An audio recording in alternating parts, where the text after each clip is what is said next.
नमस्कार मेरे प्यारे श्रोताओं, आज मैं आपके लिए एक अनोखी कहानी लेकर आई हूँ जो आपके दिल को छू जाएगी। तो बिना देर किए चलिए कहानी शुरू करते हैं।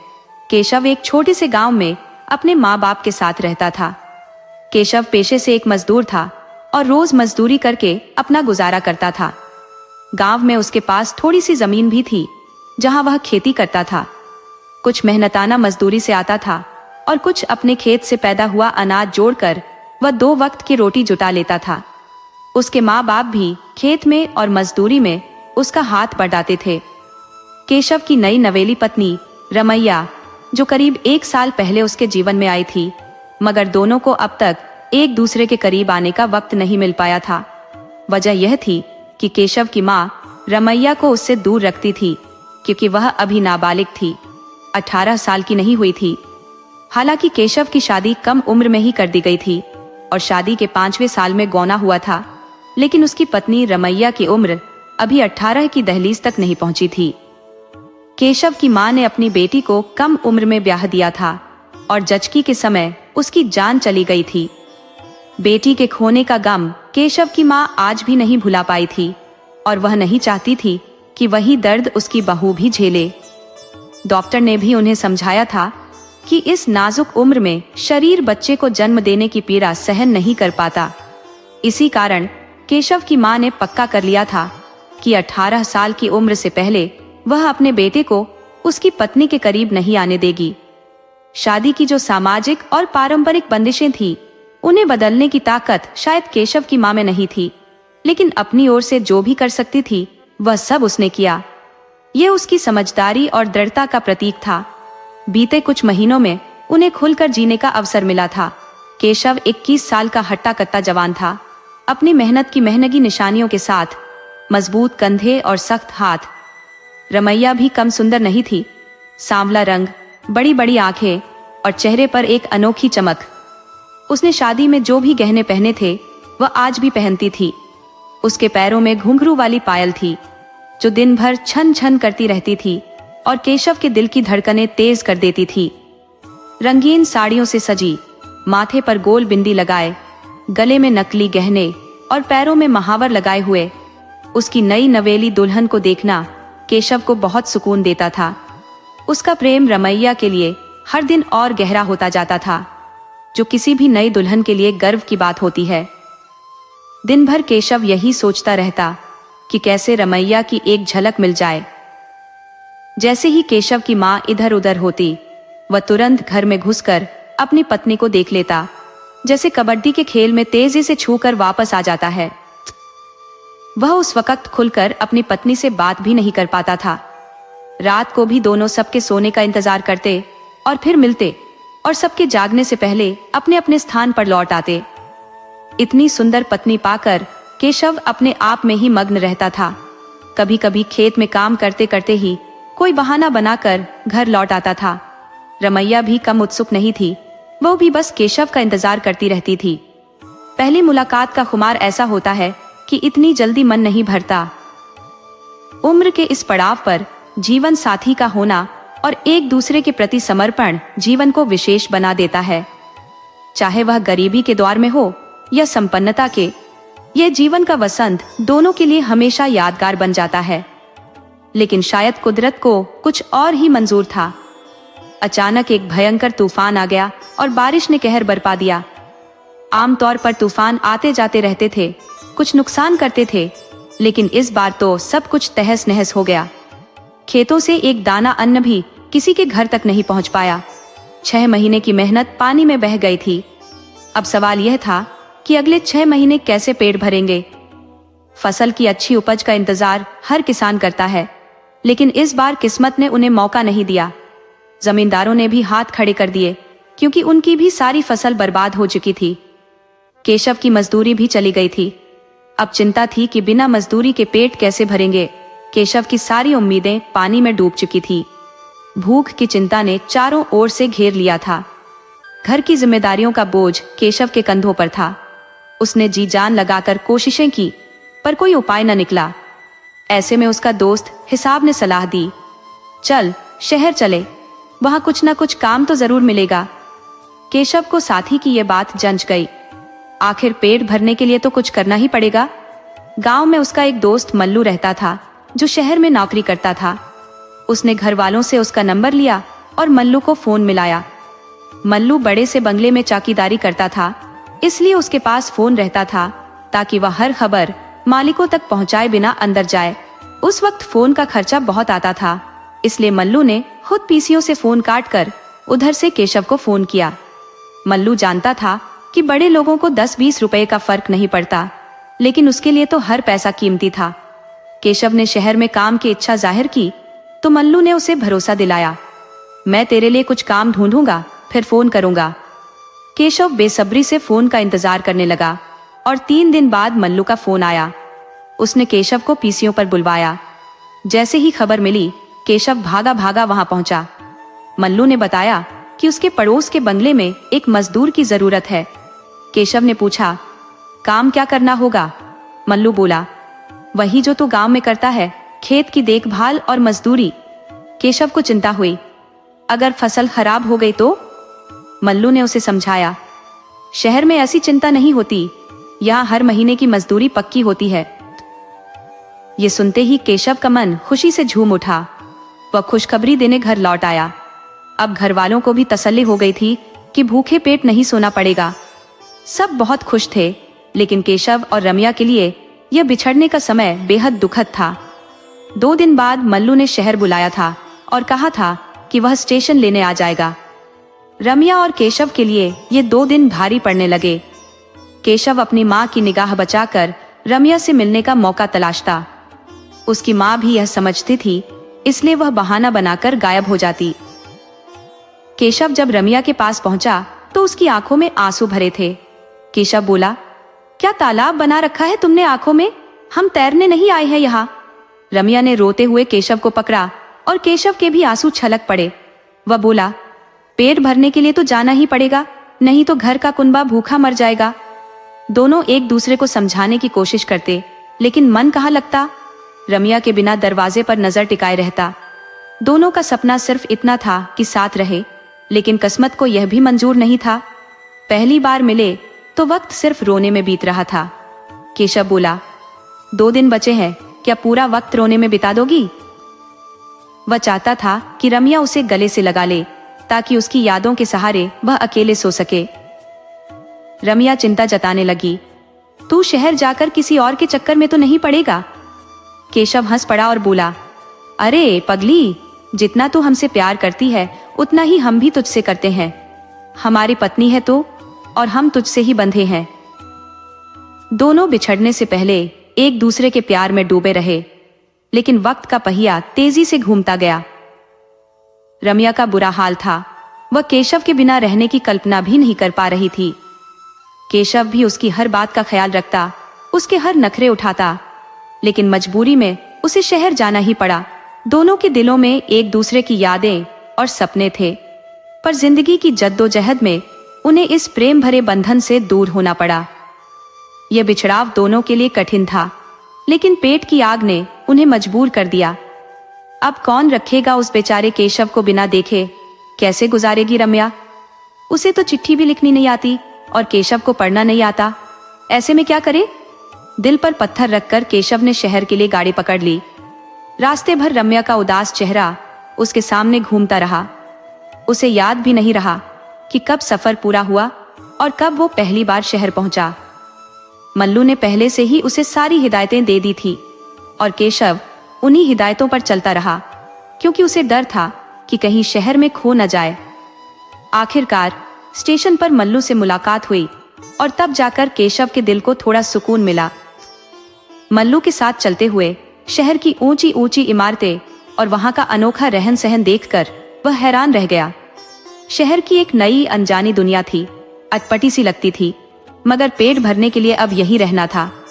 मल्लू ने उसे ढांढस बंधाया कि वह उसके साथ है और अगर किसी तरह की परेशानी होगी तो वह उसकी मदद करेगा।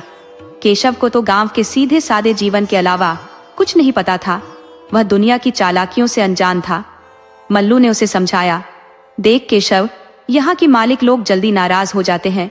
जो भी कहे बस चुपचाप सिर हिलाकर मान लेना, नहीं तो अगले दिन गांव की टिकट कट जाएगी। केशव बड़े ध्यान से मल्लू की बातें सुनता रहा, क्योंकि उसके अनुसार मल्लू ने तो शहर में रहकर पीएचडी कर रखी थी। मल्लू केशव को एक बड़े जज के बंगले तक ले गया, जहां उसकी बीवी डॉक्टर थी। मल्लू ने बताया, देख केशव, इतना बड़ा बंगला देखकर हैरान मत होना। शहर में छोटे घर भी होते हैं और बड़े घर भी। अब ज्यादा दिमाग मत लगा, जो कहा जाए वही करना। केशव ने सिर हिलाकर मल्लू की बातों से सहमति जताई। मल्लू ने उसे वॉचमैन से मिलवाया और कहा कि वह उसे पुराने माली से मिलवा देगा, जो सारा काम समझा देगा। पुराना माली बहुत बूढ़ा हो चुका था और इतने बड़े बाग बगीचे की देखभाल अब उससे नहीं होती थी, इसलिए वह अपने गांव जाना चाहता था। माली ने केशव को सब कुछ सिखा दिया। कुछ ही दिनों में केशव को पेड़ पौधों की देखभाल का सारा ज्ञान हो गया। उसे रहने के लिए सर्वेंट क्वार्टर मिला, जहां उसे वॉचमैन के साथ कमरा साझा करना था। धीरे धीरे केशव को वहां का रंग ढंग समझ में आने लगा। केशव का काम घर के बाहर ही रहता था, इसलिए उसे घर के अंदर रहने वालों से कोई मतलब नहीं था। एक दिन मैम साहब से उसकी मुलाकात हुई, जिसने उसकी तनख्वाह तय कर दी और काम की जिम्मेदारियों से अवगत कराते हुए कहा कि काम में ढिलाई बर्दाश्त नहीं की जाएगी।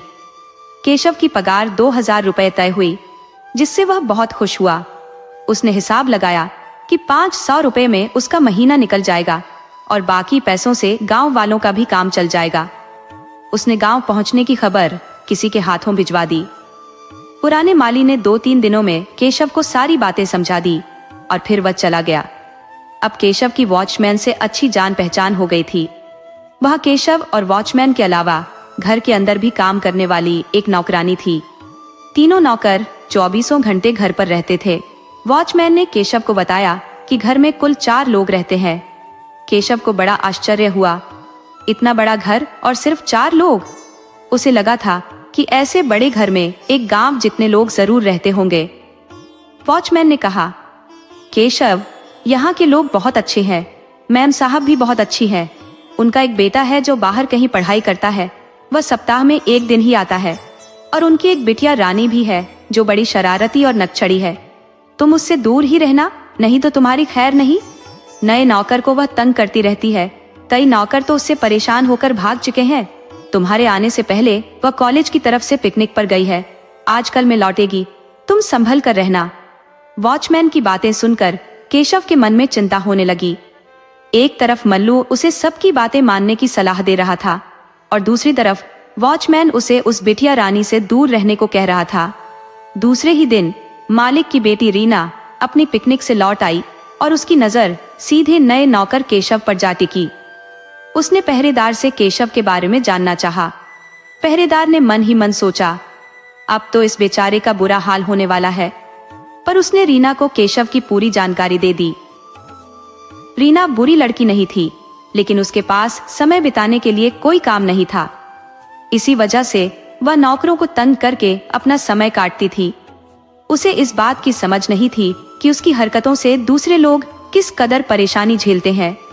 उसके पिता जज थे, माँ डॉक्टर और भाई इंजीनियरिंग की पढ़ाई के लिए हॉस्टल में रहता था।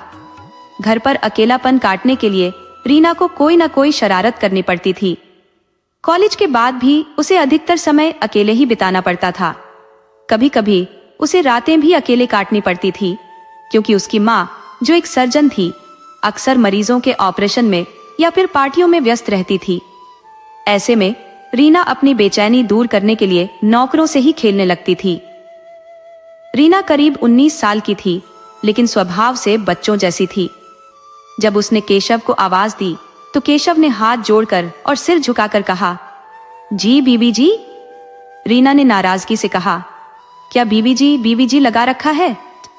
मुझे रीना मैडम कहो। केशव ने जल्दी से सिर हिलाते हुए कहा, जी आप जैसा कहेंगी। रीना उसकी बातों से समझ गई कि केशव गांव का है और अब उसकी शरारत का निशाना बनने वाला है। रीना ने कहा, जाओ, मेरा सामान कमरे में ले जाकर रखो और ध्यान रखना, अगर कुछ टूट गया तो देख लेना। केशव ने झट से सामान उठाया और रीना के पीछे पीछे चल पड़ा, लेकिन घर के दरवाजे पर शिला, जो घर की नौकरानी थी, ने उसे रोक लिया। उसने कहा, अंदर मर्द नौकर को जाने की इजाजत नहीं है, और केशव से सामान लेकर चली गई। रीना शिला पर गुस्सा होने लगी, लेकिन शीला ने साफ कह दिया कि उसे जो आदेश मिला है वो उसी का पालन करेगी। रीना पैर पटकते हुए अपने कमरे में चली गई। इसके बाद रीना ने केशव को इधर उधर के कामों में उलझाए रखा। कभी ब्रेड लाने भेजती तो कभी साबुन, और जब सामान लेकर लौटता तो कहती कि वापस जाकर कुछ और ले आओ। अगर वह सामान सही न लाता तो दुकान वालों की डांट और रीना की झिड़कियां दोनों ही सुननी पड़ती। पैरों की छटाई भी अपनी मनमर्जी से करवा देती, जिसके कारण केशव को मेम साहब की डांट भी सुननी पड़ती थी। एक दिन तो उसने अपनी माँ के सबसे पसंदीदा फूल को कटवा दिया, जिसकी वजह से केशव की नौकरी जाने की नौबत आ गई थी। शीला ने मेम साहब को रीना की शरारतों के बारे में बताया तो मेम साहब ने रीना को डांट लगाई, लेकिन इसके बाद से रीना केशव के खिलाफ हो गई और उसे और ज्यादा परेशान करने लगी। रीना की हरकतों से केशव बहुत परेशान था, पर वह कर भी क्या सकता था। उसके पास और कोई चारा नहीं था। केशव को आए अब 1 महीना हो चुका था। उसे पहली तनख्वाह मिल गई थी। उसने मल्लू की मदद से गांव में पैसे भेजे और पहली बार अपने घर वालों से फोन पर बात की। सबने उसका हालचाल पूछा और उसने भी सबका हालचाल लिया। जब रमिया फोन पर आई तो दोनों की आंखों में आंसू भर आए। सिस्कियों ने बयान किया कि दोनों ही एक दूसरे की बहुत याद कर रहे हैं, पर जिंदगी तो मुस्कुराकर ही जीनी होगी।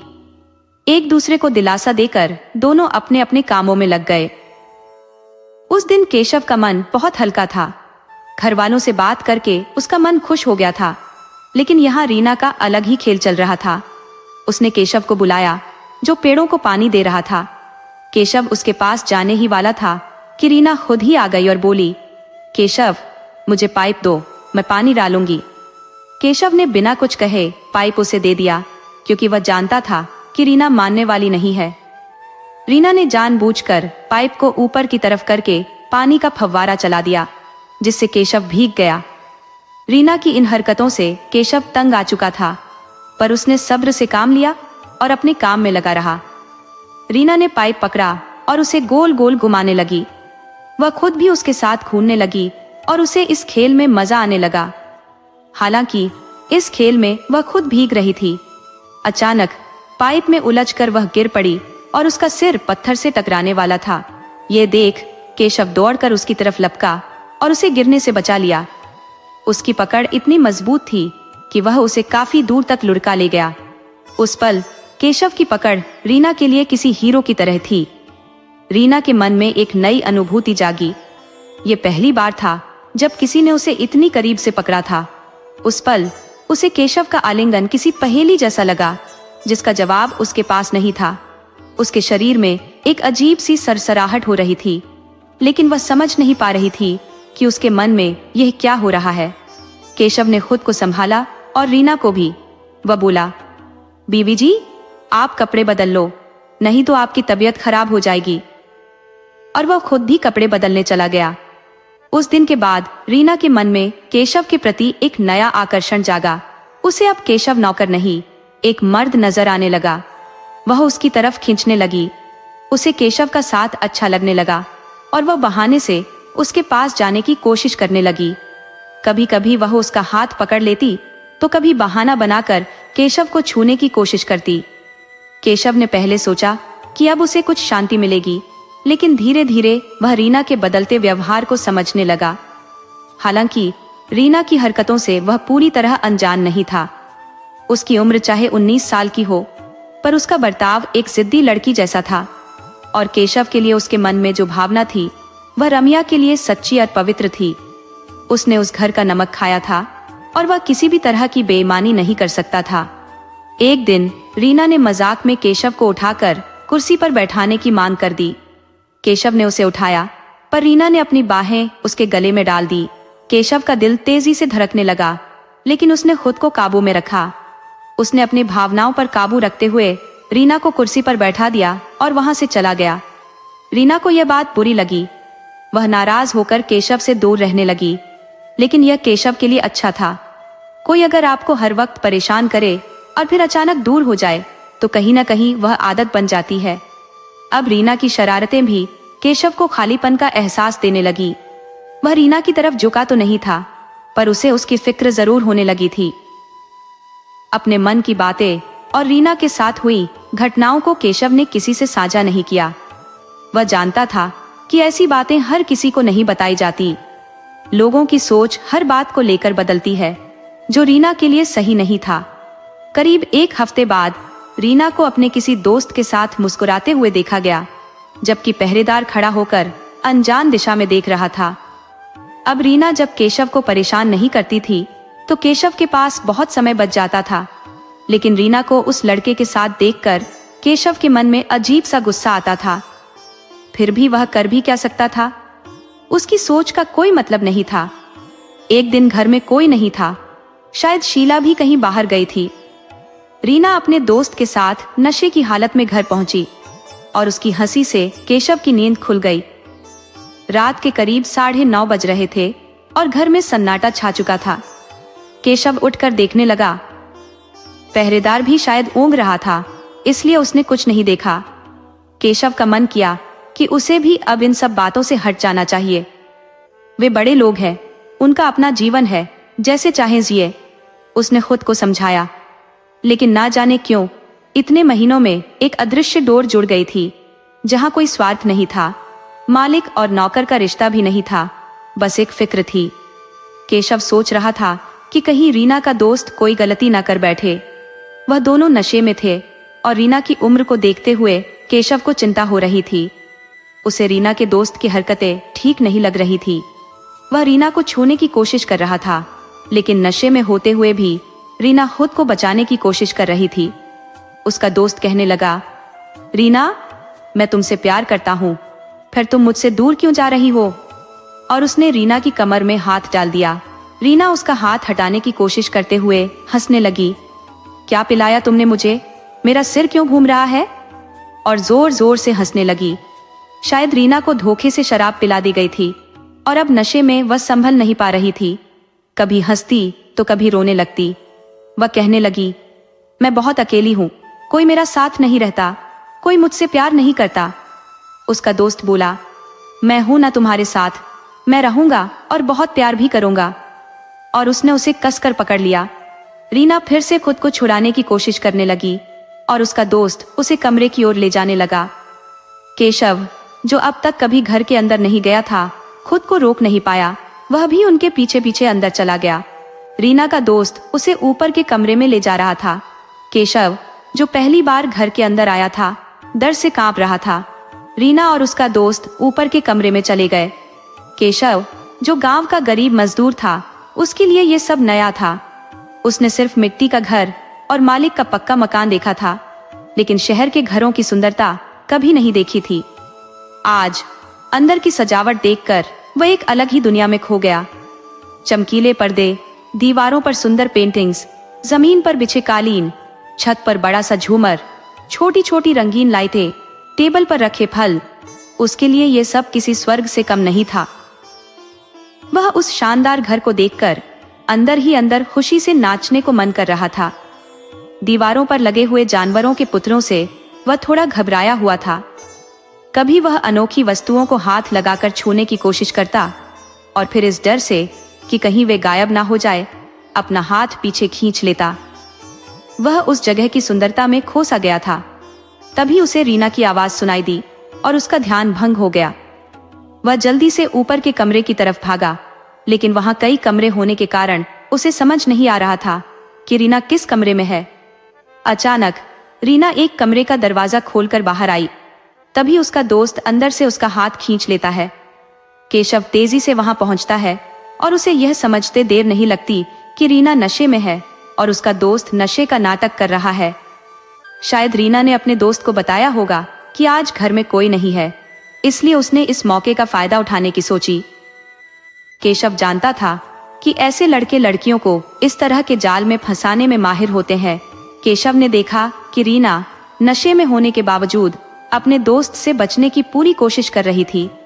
रीना खुद को बचाने में लगी हुई थी, लेकिन उसका दोस्त रॉकी अपनी नीचता की हद तक उतर चुका था। उसने रीना के कपड़े भी फाड़ दिए थे। केशव रीना की हालत देखकर गुस्से में भर गया और रॉकी पर टूट पड़ा। पहले तो रॉकी ने उसे नौकर होने का एहसास दिलाते हुए वहां से जाने के लिए कहा, पर केशव ने उसकी बातों पर जरा भी ध्यान नहीं दिया। केशव, जो गांव की मिट्टी का सच्चा इंसान था। रॉकी जैसे शहर के लड़के को लड़ाई में चारों खाने चित कर देता है। रीना भी वही कमरे में थी और केशव को हिम्मत दे रही थी, कह रही थी, मारो इसे केशव, खूब मारो। रॉकी लहूलुहान होकर केशव के गुस्से के आगे टिक नहीं पाता और वहां से भाग जाता है। जाते जाते वह चिल्लाता है, अगर बेबी जी के आसपास भी नजर आया तो साहब से कहकर जेल में डलवा देंगे, और हाँ, हमारा नाम है केशव, ये याद रखना। रॉकी डरकर भाग जाता है। रीना नशे में धुत केशव के पास आकर कहने लगती है, केशव, रॉकी बहुत गंदा दोस्त था। मेरे अच्छे दोस्तों में तुम्हें मुझसे दोस्ती करना कभी अच्छा नहीं लगता। पता नहीं क्यों तुम मुझसे दूर रहते हो। देखो मैं कितनी अकेली हूँ, मेरा कोई दोस्त नहीं है, तुम भी मेरे दोस्त नहीं बनते। रॉकी कितना बुरा था, उसने मेरे कपड़े फाड़ दिए और मेरे साथ गंदी हरकतें कर रहा था। उसे मैनर्स की तो बिल्कुल समझ ही नहीं थी, पर तुम बहुत अच्छे हो। रीना ने जबरदस्ती केशव को अपने बिस्तर पर बैठा दिया और उसके कंधे पर सिर रखकर अपनी बातें कहने लगी। जो कुछ भी हुआ वह उसकी समझ में नहीं था।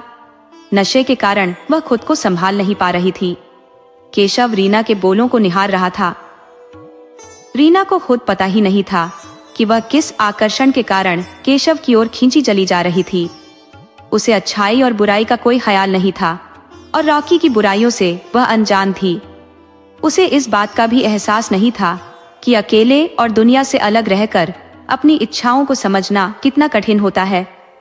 रीना के माता पिता बुरे लोग नहीं थे, बस वे अपने काम में बहुत व्यस्त रहते थे। रीना के हिस्से में जो भी जिम्मेदारियां थी उन्हें पूरा करने की जिम्मेदारी माता पिता की ही थी, जैसे उठना, बैठना, खेलना, खाना, पढ़ना, लिखना, ये सब सिखाना उनका काम था। पर जो जीवन के अनुभव और भावनाओं की भाषा होती है उसे तो इंसान को खुद ही समझना पड़ता है। रीना नशे में हर अच्छे बुरे का फर्क भूल चुकी थी, पर केशव को उसकी हालत देखकर उस पर बहुत तरस आ रहा था। इतना बड़ा घर जिसमें सोने चांदी से जड़ी चीजें भरी पड़ी है, लेकिन एक इंसान को तो बस एक साथी चाहिए, जैसे कि केशव को अपनी रमा की याद में जीने का सहारा चाहिए। उसे रमा की बहुत याद आ रही थी। सोच रहा था कि काश रमा यहाँ होती तो इस तरह की परिस्थिति नहीं बनती। उसने मन में सोचा कि अगर वह भी चला जाता तो क्या होता, एक गलती और 3 जिंदगियां बर्बाद। क्या मैं रॉकी से कम गुनहगार हूं? उसका मन इस बात पर कशमकश में था। उसने सोचा, सोने के कपड़े में लिपटी मिट्टी को पाने की चाह में मचलना व्यर्थ है, क्योंकि आखिर में हाथ में तो मिट्टी ही आएगी। आज बहुत बड़ी घटना घटते घटते रह गई और शायद यह सब किसी परीक्षक का खेल था। केशव ने वहां ज्यादा देर ठहरना सही नहीं समझा, इसलिए वह वहां से निकलने की कोशिश कर रहा था, लेकिन रीना उसे जाने नहीं दे रही थी। वह उसे बाथरूम में ले जाकर उसके ऊपर पानी डालने की कोशिश करता है, लेकिन सावर चालू कर देता है।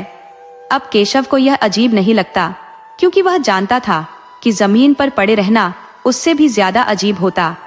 केशव रीना को सावर के नीचे भीगता छोड़कर चला जाता है, इस यकीन के साथ कि वह जल्दी ही होश में आ जाएगी। घर के दरवाजे पर बड़े सुंदर गुलाब के फूल लगे हुए थे। केशव ने देखा कि गमले में पौधे भी खिलने लगे थे, पर जब उनका समय आएगा तभी तो वे पूरी तरह खिलेंगे। गमले की टहनियों में सुंदर कलियां लग रही थी, मानो कह रही हो कि अब उनका समय आ गया है, कल को खिलकर सुंदर बनना है। आज उस भव्य घर के कमरे खाली थे, मानो किसी राजकुमार के इंतजार में हो। आज फिर से केशव ने रीना की लाज बचाई थी।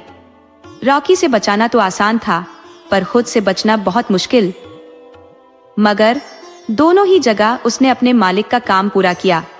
एक तो गलत फहमियों के कारण जो पत्ते मुरझा रहे थे उन्हें छांट दिया, और दूसरा उसका काम बस फूलों की देखभाल करना है, तोड़ना तो किसी और का काम है। इतने में सामने से शीला आती दिखाई दी। पूछने पर पता चला कि वह कुछ घंटों के लिए अपने घर गई थी, वहां कुछ जरूरी काम था।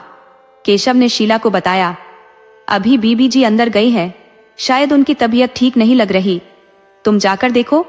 हम तो ये सोचकर खड़े थे कि तुम अंदर हो, इसलिए तुम्हारा हालचाल पूछना चाहते थे। शीला दौड़कर अंदर गई तो केशव को थोड़ी राहत मिली। सुबह का उजाला आज कुछ अच्छा संकेत दे रहा था। तभी रीना एक हाथ में फूल लिए केशव के पास आई। उसे रात की सारी बातें परत दर परत याद थी। कोई चाहे कितना भी नशे में हो, अपनी इज्जत के आगे सारा नशा काफूर हो जाता है। वह केशव को धन्यवाद देने लगी और कहने लगी कि उसे अब समझ में आ गया है कि कल रात की घटना ने उसे हर पहलू से बहुत कुछ सिखा दिया है। रीना जानती थी कि केशव शादीशुदा है। उसकी आंखों में पश्चाताप के आंसू थे। वह बोली, केशव प्लीज मुझे माफ कर दो। मैंने तुम्हें बहुत परेशान किया, लेकिन फिर भी तुमने मेरी इज्जत बचाई, मुझे रॉकी से बचाया और मेरे गलत कदमों को भी रोका। शायद यह मेरे माता पिता के अच्छे कर्मों का फल है, जो वे दिन रात लोगों की सेवा करते हैं। रीना आगे कहने लगी, मैं हमेशा अपने माता पिता से कहती थी कि ये गांव के लोग अच्छे नहीं हैं, पर वे हमेशा कहते थे, बेटी उनके पहनावे पर मत जाओ, ये लोग दिल के भोले होते हैं और कभी भी हमारा अहित नहीं करेंगे। आज सच में मेरे माता पिता की सोच जीत गई और मैं हार गई, लेकिन ऐसी हार मुझे मंजूर है। तुम मेरे लिए किसी देवदूत से कम नहीं हो। केशव ने कहा, बीवी जी आप इतनी परेशान मत होइए, मैंने कुछ भी खास नहीं किया, यह तो मेरा फर्ज था। इस घर का नमक खाया है, इस नाते मैं आपका वफादार नौकर हूँ और वफादारी निभाना मेरा काम है। रीना ने कहा, नहीं केशव तुम जो भी कहो, पर अब मुझे समझ आ गया है कि मैं कितनी गलत थी। मेरे हर व्यवहार के बावजूद तुमने। कहते हुए रीना की आंखों में आंसू आ गए। केशव ने कहा, बीवी जी आप तनिक भी न रोइए, आप दुनिया की सबसे अच्छी और सुंदर राजकुमारी हैं। जो हुआ उसे भूल जाइए, ऐसा समझिए कि कुछ हुआ ही नहीं है। रीना कहने लगी, कैसे भूल जाऊं केशव, मैं खुद अपनी इज्जत लेकर तुम्हारे पीछे घूम रही थी, पर तुमने यह सब कैसे कर लिया? तुम्हारे लिए भी तो ये आसान नहीं था। केशव की आंखों में भी आंसू आ गए। वह बोला, सच कहूं तो हम भी बहक सकते थे बीवी जी, लेकिन कहते हैं ना कि अगर आत्मा पवित्र हो तो बड़ी से बड़ी परीक्षा से पहले हमारी चेतना जागृत हो जाती है। मैं रम्या से दूर हूँ, पर मुझे उस पर इतना भरोसा है कि वह कभी नहीं भटकेगी। बस उसकी याद आते ही हमने खुद को संभाल लिया। इज्जत बहुत कीमती होती है और दूसरे का विश्वास कभी नहीं तोड़ना चाहिए। रीना ने महसूस किया कि केशव उसके लिए कितना बड़ा देवदूत बनकर आया है। उसने कहा, केशव तुम अपनी पत्नी से बहुत प्यार करते हो ना? केशव ने शर्माते हुए जवाब दिया, जी बीवी जी। रीना ने पूछा, तुम्हारी शादी कब हुई? केशव ने बताया, 1 साल हो गया है। रीना ने फिर पूछा, इतनी कम उम्र में शादी हो जाती है? केशव ने समझाया, जब इस उम्र में मन बहकने लगता है तब विवाह करने में कौन सी बुराई है। शायद इसी वजह से पहले लोग जल्दी विवाह करवा देते थे, ताकि वे एक दूसरे के ही सपनों में खोए और किसी और के बारे में न सोचे। धीरे धीरे केशव और रीना में दोस्ती हो गई। अब न तो रीना मालकिन रही और न ही केशव नौकर, दोनों ही अच्छे दोस्त बन गए। केशव रीना को अपने और रम्या के बारे में खुलकर बताने लगा। रीना को उसकी और रम्या की प्रेम कहानी सुनने में मजा आता था। केशव ने बताया कि कैसे उसकी मां का पहरा होने के बावजूद वह चोरी छुपे रम्या से मिलता था। रीना ने उत्सुकता से पूछा, कैसे मिलते थे? केशव बोला, जब मेरी मां बीच रास्ते में कटिया डाल देती थी ताकि हम अंदर न जाएं, तब हम उनकी सोने का इंतजार करते रहते। जब मां सो जाती थी तब हम खाट के नीचे से सरक सरक कर रम्या के पास चले जाते। फिर वह शर्मा गया और रीना ने हंसते हुए कहा, तो तुम नियम तोड़ते थे? केशव ने हंसते हुए कहा, अरे नहीं, हम तो बस उसे देख भर लेते थे और हमारे मन को शांति मिल जाती थी। अगर कुछ आगे बढ़ जाते तो माँ हमारी पीठ सुजा देती, इसीलिए हमने कभी मर्यादा पार नहीं की। लेकिन रम्या तो बहुत ही सुंदर है। जब वह गहने पहनकर इधर उधर घूमती है तो घर में झनक झनक की आवाज आती है और हमारा दिल धड़कने लगता है। फिर उसने एक किस्सा सुनाया। पहली बार जब मैं उसे मेले लेकर गया तो उसकी खातिर एक नकली सोने की चेन लाया था। वो बहुत खुश हुई थी। पहली बार जब हमने उसे पहनाया वह शर्मा गई थी। केशव ने फिर बताया, पिछली बार जब रम्या से बात कर रहा था तो वह मजाक में कह रही थी, अब तुम वहां से सोने का हार भी भेज दो तो हम खुश रहेंगे, नहीं तो तुमसे नाराज हो जाएंगे। लेकिन फिर कहने लगी, तुम बस हाँ भर लो, हम उसी से खुश हैं, हमें और कुछ नहीं चाहिए, बस तुम्हारे सिवा। रीना ने केशव की सच्चाई और उसकी प्रेम कहानी को समझा और उससे प्रभावित हुई। उसने भी अब उसकी हर संभव मदद करने का मन बना लिया। रीना अब केशव की पत्नी से उसकी नियमित रूप से बात करा देती थी ताकि केशव की तड़प कुछ कम हो सके। धीरे धीरे 1 साल बीत गया, पर केशव गांव नहीं जा सका क्योंकि काम का दबाव बहुत था। अगर वह जाता तो उसे नौकरी से हाथ धोना पड़ता। इसीलिए वह रम्या के साथ पूरे परिवार के वियोग को सहता रहा। रीना की पढ़ाई में भी ज्यादा रुचि नहीं थी, इसलिए उसके माता पिता उसकी शादी के बारे में सोचने लगे थे। उन्होंने महसूस किया कि रीना का अकेलापन उसे खा रहा है और उन्होंने शादी की बात चलाने का फैसला किया। रीना ने भी स्वीकृति दे दी और फिर धूमधाम से रीना का विवाह मयंक से हो गया, जो एक बहुत बड़ा बिजनेसमैन था। केशव को भी नए कपड़े बनवाए गए थे। वह आज बहुत खुश था और सारे काम कूद कूद कर रहा था, जैसे घर में उसकी ही बेटी की शादी हो। रीना के साथ उसका एक अलग ही रिश्ता था, जो ऐब और वितराग से होकर पवित्रता की ओर बढ़ा था। समारोह के दौरान रीना ने केशव को अपने संग फोटो खिंचवाने के लिए बुलाया, तो उसके माता पिता को यह बात अजीब लगी, लेकिन रीना ने खुद जाकर उसे बुलाया। जब विदाई की घड़ी आई तो केशव भी रीना के माता पिता की तरह दुखी था। रीना अब एक अच्छे दोस्त की तरह केशव के जीवन से जा रही थी। शादी के बाद रीना को एहसास हुआ कि शादी का रिश्ता क्यों जरूरी होता है। उसे अब समझ में आया कि मन को काबू में रखना कितना जरूरी है, नहीं तो पूरा जीवन निराशा में डूब सकता है। रीना अपने पगफेरे के लिए घर आई। अब वह केशव की एहसानमंद थी। उसने अपने माता पिता को बताया कि कैसे केशव ने रॉकी से उसकी इज्जत बचाई थी और उन्होंने केशव की पत्नी को गांव से बुलवाने का फैसला किया। केशव को बिना बताए ही उसकी पत्नी को शहर बुलवा लिया गया। जब वह घर पहुंची तो उसे सर्वेंट क्वार्टर में रखा गया। केशव ने जब रम्या को अपने पास देखा तो वह चौंक गया और खुशी से झूम उठा। महीनों की जुदाई के बाद वह अपनी पत्नी को छू सकता था, उसे महसूस कर सकता था। रम्या ज्यादा दिन नहीं रह सकती थी, इसलिए उसे भी पहरेदार की नौकरी दे दी गई। अब केशव को कुछ छुट्टियां भी मिल जाती थी और वह रम्या के साथ गांव भी जा सकता था। इस तरह केशव और रीना की दोस्ती, जो ऐब से शुरू हुई थी, एक पवित्र रिश्ते में बदल गई। दोनों ने अपने अपने जीवन में अपनी अपनी जगह पाली और एक दूसरे के लिए आभारी रहे।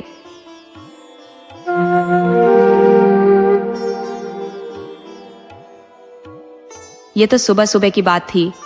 ब्रह्म मुहूर्त में मंदिर के पुजारी जी जैसे ही रोज की तरह श्री राम सीता राम का नाम जपते हुए मंदिर के अहाते से 2 कदम आगे बढ़े, उनकी नजर एक बेहोश नौजवान पर पड़ी।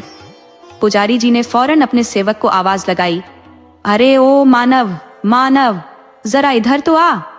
इतनी देर में मंदिर के अंदर से मनु नाम का सेवक भागता हुआ आया और बोला, गुरुजी, आपने बुलाया, क्या हुक्म है? पुजारी जी मनु के साथ उस नौजवान के पास गए और झुककर उसकी नाक के पास हाथ रखा। महसूस हुआ कि सांसें चल रही है। उन्होंने उस नौजवान को मंदिर के बाहर बनी एक छोटी सी कोठरी में लिटा दिया और मनु को वैद्य को बुलाने भेज दिया। वैद्य जी ने आकर उस नौजवान का इलाज किया, जिससे उसकी हालत में कुछ सुधार हुआ। तब पुजारी जी ने उससे उसका पता ठिकाना जानना चाहा, पर यह क्या, उस शख्स को तो अपनी पिछली जिंदगी के बारे में कुछ भी याद नहीं था। पुजारी जी ने कई बार उसका परिचय जानना चाहा, लेकिन अफसोस, उसे अपने बारे में कुछ भी याद नहीं आ रहा था। ऐसे ही कुछ और दिन बीत गए। आत्मसम्मान के लिए वह नौजवान पास के गांव में चला जाता और कुछ काम धंधा करके थोड़े बहुत पैसे कमा लेता। उन्हीं पैसों से वह अपनी जरूरत का सामान बाजार से लाता और अपने ऊपर खर्च करता। मंदिर की कोठरी के अलावा उसके पास रहने का कोई ठिकाना नहीं था, क्योंकि उसे अपनी पिछली जिंदगी के बारे में भी तो कुछ याद नहीं था। इसलिए जंगल के बीचों बीच बने इस शिव पार्वती मंदिर के एक कोने में पुजारी जी ने उसे पनाह दे रखी थी, जहां वह 4 बर्तन और एक बिस्तर डालकर रहता था। ये चीजें भी उसे पुजारी जी ने ही कहीं से दिलवाई थी। एक दिन उसके बर्तन और बाकी सामान कोई चोर मंदिर के आंगन से उठा ले गया। वह नौजवान बहुत दुखी हुआ, क्योंकि अगले दिन से उसके खाने पीने और रहने की समस्या खड़ी हो गई थी। उसने भगवान भोलेनाथ से प्रार्थना की, हे भगवान, मेरे साथ ऐसा क्यों हो रहा है? मैंने किसी का क्या बिगाड़ा था? वह नौजवान अभी भी उदास बैठा था कि शहर से सेठ जी, जो मंदिर के ट्रस्टी भी थे, उन्होंने मंदिर में भंडारे का ऐलान कर दिया। अगले दिन सेठ जी के कहने पर भंडारा हुआ। सभी गरीबों ने जी भरकर खाना खाया और सेठ जी को ढेरों दुआएं देकर चले गए। लेकिन वह नौजवान अभी भी एक कोने में चुपचाप बैठा रहा। सेठ जी ने उससे इसका कारण पूछा तो उस शख्स ने अपनी पूरी कहानी सेठ जी को बताई। सेठ जी ने पुजारी जी से कहकर मंदिर के अंदर बनी एक छोटी सी कोठरी उस नौजवान को दिलवा दी। उसे कहा, देखो, अब तुम्हें भगवान की सेवा में साफ सफाई और फूल चुनकर लाने होंगे और मंदिर की बाकी व्यवस्था करनी होगी। बदले में तुम्हें खाना और रहने की जगह मिलती रहेगी। अब उसे खाने पीने और रहने की कोई दिक्कत नहीं थी और वह बहुत खुश था। उसने पास के गांव में मजदूरी करना बंद कर दिया था और मंदिर का काम पूरी ईमानदारी और लगन से करने लगा था। सेठ जी भी बीच बीच में कभी कभी मंदिर आकर हालचाल ले जाते थे।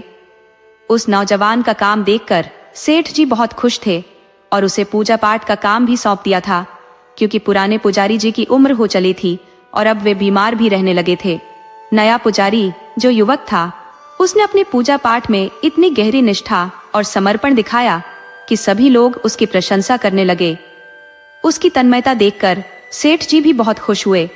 सब कुछ अच्छा चल रहा था, परंतु एक दिन मंदिर के परिसर में अचानक एक नाग और नागिन का जोड़ा दिखाई दिया जो शिव जी की परिक्रमा कर रहा था। जैसे ही पुराने पुजारी जी ने उस जोड़े को देखा, वे घबरा गए। दूसरी ओर नया पुजारी बिना भय के उनके पास गया और हाथ जोड़कर प्रणाम किया।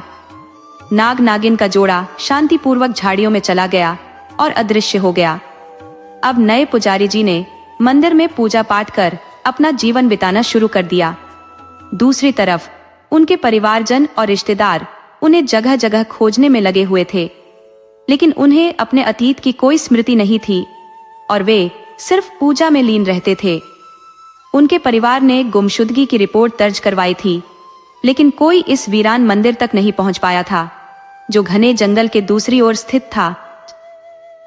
कभी कभी नए पुजारी को धुंधले सपने आते थे, लेकिन सपने इतने स्पष्ट होते कि वे कुछ समझ नहीं पाते। कई बार वह सोचते, आखिर मुझे क्यों नहीं याद आ रहा कि मैं कौन हूं? क्या मेरा पूरा जीवन अंधेरे और गुमनामी में ही गुजर जाएगा? क्या मेरे माता पिता, भाई बहन, कोई भी मुझे खोजने नहीं आएगा? इसी तरह समय बीतता गया। फिर एक रात सोते हुए पुजारी जी अचानक बड़बड़ाने लगे, मधु, रवि, सुनीता। जब उनकी नींद खुली तो वे घबराकर उठ बैठे। मंदिर के अन्य लोग जो भी जाग गए थे ने उनसे पूछा, क्या हुआ पुजारी जी? लेकिन पुजारी जी खुद भी कुछ नहीं समझ पा रहे थे और बता नहीं पाए। अगले दिन वे अपने रोज के कार्यों में लगे रहे, पर मन में उस सपने को लेकर चिंतित थे।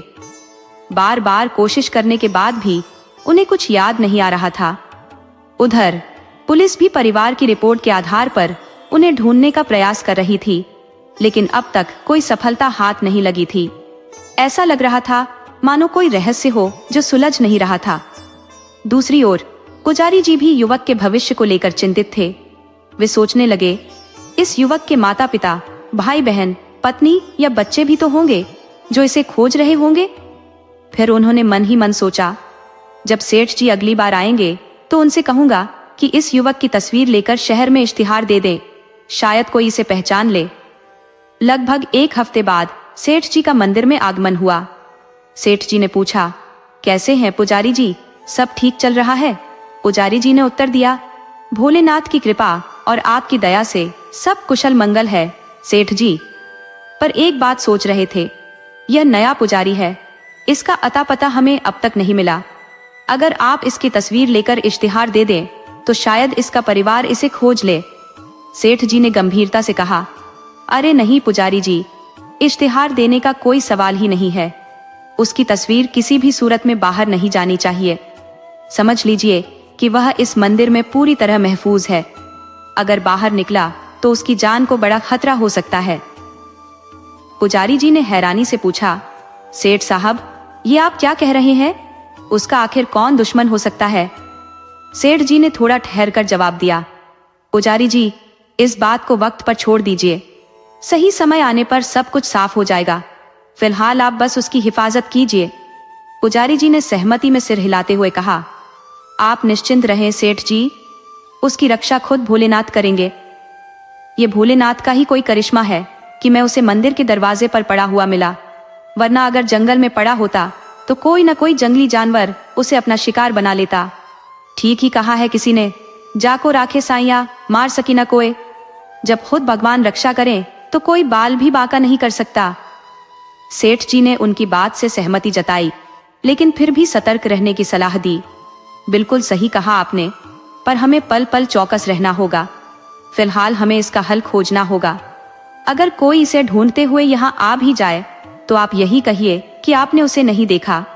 ये बात मंदिर के सभी काम करने वालों को भी समझा दीजिए, ताकि कोई गलती न हो। जब तक मैं सच्चाई का पता न लगा लूं, तब तक इसे यहाँ से बाहर बिल्कुल मत जाने दीजिए। हो सकता है उसकी याददाश्त भी लौट आए और वो खुद बता सके कि उसके साथ क्या हुआ था और कौन उसकी जान का दुश्मन है। पुजारी जी ने थोड़ा चिंतित होकर पूछा, लेकिन सेठ जी, जब आप पहले मिले थे तब आपने ऐसा कुछ क्यों नहीं बताया? सेठ जी ने गहरी सांस लेते हुए कहा, पुजारी जी, उस वक्त मुझे भी इसके बारे में कुछ खास जानकारी नहीं थी।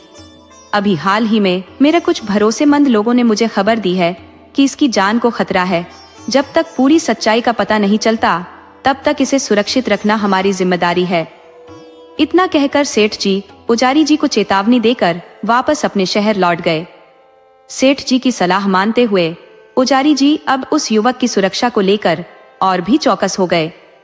इधर एक अन्य जगह पर एक व्यक्ति एक लड़की से कड़वी आवाज में कह रहा था, तूने ही उसे भगाया है, सही सही बता दे, नहीं तो तेरी खाल तक न बचेगी। लड़की, जिसका नाम मधु था, घबराते हुए बोली, मैं कसम खाकर कहती हूँ, मैंने उसे नहीं भगाया। जब आपके लोग उसे मारने की कोशिश कर रहे थे, तब वो चीते जैसी फुर्ती से पहाड़ी से छलांग लगाकर गायब हो गया था। हमने उसे पहाड़ी के चारों तरफ बहुत ढूंढा, लेकिन वो कहीं नहीं दिखा। वह व्यक्ति गुर्राते हुए बोला, अगर मुझे पता चला कि उसे भगाने में तेरा हाथ है तो समझ ले तेरी खैर नहीं। अभी भी मौका है, अपनी गलती मान ले। मधु ने रोते हुए कहा, मैं सच कह रही हूँ, मुझे कुछ भी नहीं पता, मेरा कोई हाथ नहीं है। वह व्यक्ति क्रोधित होकर चिल्लाया, अगर कुछ नहीं पता तो यहाँ खड़ी खड़ी क्या कर रही है, निकल यहाँ से। मधु वहां से सोचते हुए चली गई, कहाँ आकर फंस गई मैं। जैसे ही वह वहां से निकली, वह व्यक्ति जोर से चिल्लाया, कुंदन और जयेश कहाँ हो? दोनों एक साथ बोले, हम यही हैं साहब, बताइए क्या करना है। वह व्यक्ति सख्त लहजे में बोला, इस मधु को टपकाना है क्या? दोनों चौंक कर बोले, साहब, हमें टपकाने के अलावा कुछ आता भी है क्या? वह व्यक्ति झुंझलाते हुए बोला, अरे हमें इस मधु से कोई खतरा नहीं है। लग रहा है वह सचमुच सही बोल रही है, उसे कुछ भी पता नहीं है। अब सुनो, उस लड़के की एक फोटो लो और पहाड़ी के आसपास के गांवों में जाकर उसे तलाश करो। फोटो लेकर जाओगे तो ढूंढना आसान होगा। कुंदन और जयेश बोले, हम आज ही निकल जाते हैं साहब, फिर से उसे ढूंढेंगे। वह व्यक्ति धमकी भरे लहजे में बोला, सिर्फ ढूंढने से काम नहीं चलेगा, उसे हर हाल में पकड़कर लाना होगा। पुलिस या किसी और के हाथों में नहीं लगना चाहिए, वरना तुम सबकी खैर नहीं। कुंदन और जयेश ने सिर हिलाते हुए कहा, हम जी जान लगा देंगे साहब।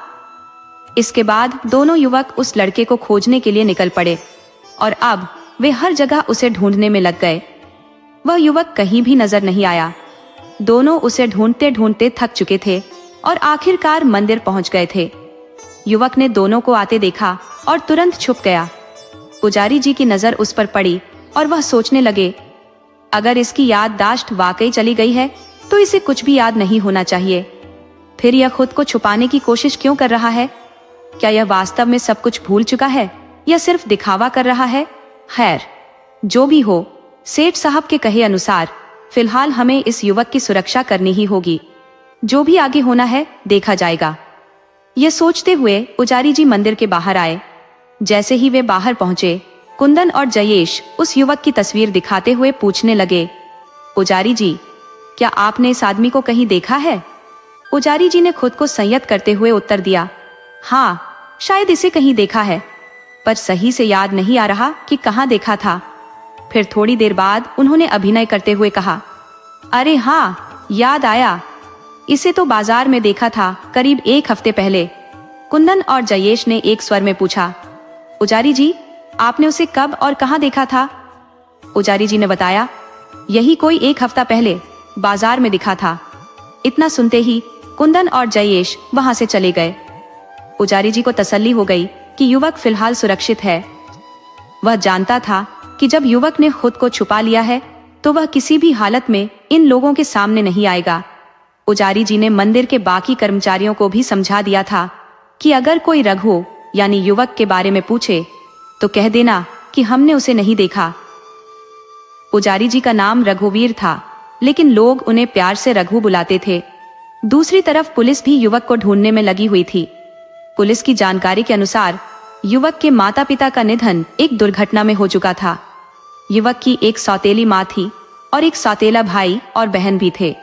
एक और बात यह थी कि युवक की सौतेली माँ का एक मुंहबोला भाई था जो उन्हीं के साथ रहता था। युवक की एक महिला मित्र भी थी जो कुछ दिनों से लापता थी। एक बूढ़ा नौकर था रामदयाल, जो परिवार का देखभाल करता था, और उसकी बेटी गीता जो घर का काम संभालती थी। इसके अलावा पुलिस को कोई और सुराग नहीं मिला था जिससे कुछ शक हो सके। कुंदन और जयेश वापस उस व्यक्ति के पास पहुंचे और बताया, साहब, पुजारी जी ने कहा है कि युवक को बाजार में 1 हफ्ते पहले देखा गया था, लेकिन इसके अलावा उन्हें कुछ और पता नहीं चला। वह व्यक्ति गुस्से में आकर बोला, क्या मामूली सी जानकारी लेकर आए हो? इससे क्या होगा? जाओ फिर से उसे ढूंढो। इस बार बाजार और उसके आसपास के गांवों में अच्छे से तलाश करो, और इस बार जब वह मिल जाए तभी आना, वरना सबसे पहले तुम दोनों की ही खबर लूंगा। कुंदन और जयेश मायूस होकर वहां से निकल गए। रास्ते में आपस में बात करने लगे, पता नहीं किस दिन के लालच में पड़कर हम इस सनकी के चक्कर में फंस गए। इधर परिवार के 2 सदस्यों ने पुलिस में युवक की गुमशुदगी की रिपोर्ट दर्ज करवाई थी। वे भी युवक के लिए बेहद चिंतित थे। दोनों परेशान होकर आपस में बातें कर रहे थे। न जाने कहाँ होगा, किस हाल में होगा, कहीं जंगली जानवरों ने उसे नुकसान तो नहीं पहुंचाया होगा। हे भोलेनाथ, हमारे भाई की रक्षा करना। उस युवक का असली नाम शिवा था। घर में उसे सब शिवा कहकर बुलाते थे, लेकिन पुजारी जी ने उसे रघुवीर नाम दिया था और प्यार से रघु कहते थे। उसी वक्त एक औरत वहां आई और तंज कसते हुए बोली, अगर शिवा का गुणगान कर चुके हो तो अब बाहर आकर कुछ काम भी कर लो। वैसे भी शिवा अब तक जंगली जानवरों का शिकार बन चुका होगा। लड़की चिढ़ते हुए बोली, आजकल के इंसान जंगली जानवरों से भी ज्यादा हिंसक और नरभक्षी हो गए हैं। लड़का हंसते हुए बोला, सही कहा बहन, आजकल के लोग चील कुओं से ज्यादा खतरनाक हो गए हैं। औरत क्रोधित होकर बोली, तुम दोनों की जबान कुछ ज्यादा ही चलने लगी है। लगाऊं क्या 2-4 कोड़े? सारी शराफत अभी हवा हो जाएगी। और फिर वह हंसने लगी। रघु अपनी कोठरी में खटिया पर लेटा हुआ गहरे ख्यालों में डूबा था। तभी पुजारी जी ने उसे आवाज दी। पुजारी जी बोले, रघु बेटा, क्या सोच रहे हो? रघु अचानक चौंक उठा और थोड़ी हड़बड़ाहट में बोला, कुछ नहीं पुजारी जी, बस यूं ही। पुजारी जी ने मुस्कुराते हुए कहा, बेटा, मुझे पता है कि तुम कुछ छुपा रहे हो, याददाश्त जाने का बहाना कर रहे हो, है ना? घबराओ मत, मैं किसी को कुछ नहीं बताऊंगा। अगर तुम चाहो तो अपनी बात मुझसे निसंकोच कह सकते हो। रघु के मन में हलचल मच गई। वह सोचने लगा, क्या बताऊं इन्हें, मेरी स्थिति ही इतनी उलझी हुई है। वह खुद से ही संघर्ष कर रहा था। उसने जिंदगी में इतने धोखे खाए थे कि अब किसी पर भरोसा करना कठिन हो गया था। पुजारी जी ने उसकी दुविधा भांपते हुए कहा, बेटा, अगर तुम नहीं बताना चाहते हो तो कोई बात नहीं, किसी तरह का दबाव नहीं है। जब तुम्हें भरोसा हो जाए तब बता देना। इतना कहकर पुजारी जी वहां से चले गए, लेकिन रघु का मन उन बातों में उलझा रहा। अगले दिन पूजा पाठ निपटाने के बाद पुजारी जी फिर रघु के पास गए। रघु बेटा, मैं आज कुछ काम से बाहर जा रहा हूँ। जब तक मैं वापस ना आ जाऊं तुम बाहर मत निकलना और अपनी कोठरी को अंदर से बंद कर लेना। अगर कोई जरूरत हो तो मंदिर के पिछले दरवाजे से अंदर चले जाना। रघु बोला, पुजारी जी, मुझे आपसे कुछ जरूरी बात करनी है। पुजारी जी ने पूछा, क्या कहना चाहते हो बेटा? रघु ने थोड़ा सोचते हुए कहा, आपको जाने में देर तो नहीं हो जाएगी? आप पहले अपने काम से हुआइए, फिर मैं आपको पूरी बात बताऊंगा। पुजारी जी मुस्कुराए और बोले, तुम्हारी बात मेरे काम से ज्यादा जरूरी हो सकती है, तुम बताओ तो सही। रघु ने गहरी सांस ली और कहा, पुजारी जी, मेरा नाम रघु नहीं है? पुजारी जी ने धीरे से कहा। यह तो मुझे भी पता है, क्योंकि यह नाम तो मैंने ही रखा था। रघु ने गंभीरता से कहा, मेरा असली नाम शिवा है। मैं पूर्व मंत्री रुद्र प्रताप सहाय का बेटा शिवा प्रताप सहाय हूँ। मेरे माता पिता की कुछ समय पहले जो दुर्घटना में मौत हुई थी, वह एक सोची समझी साजिश थी। पुजारी जी आश्चर्य से बोले, लेकिन तुमने याददाश्त खोने का नाटक क्यों किया? रघु ने उदास होकर कहा, पुजारी जी, मेरे लिए यह समझना मुश्किल था कि किस पर विश्वास करूं और किस पर नहीं।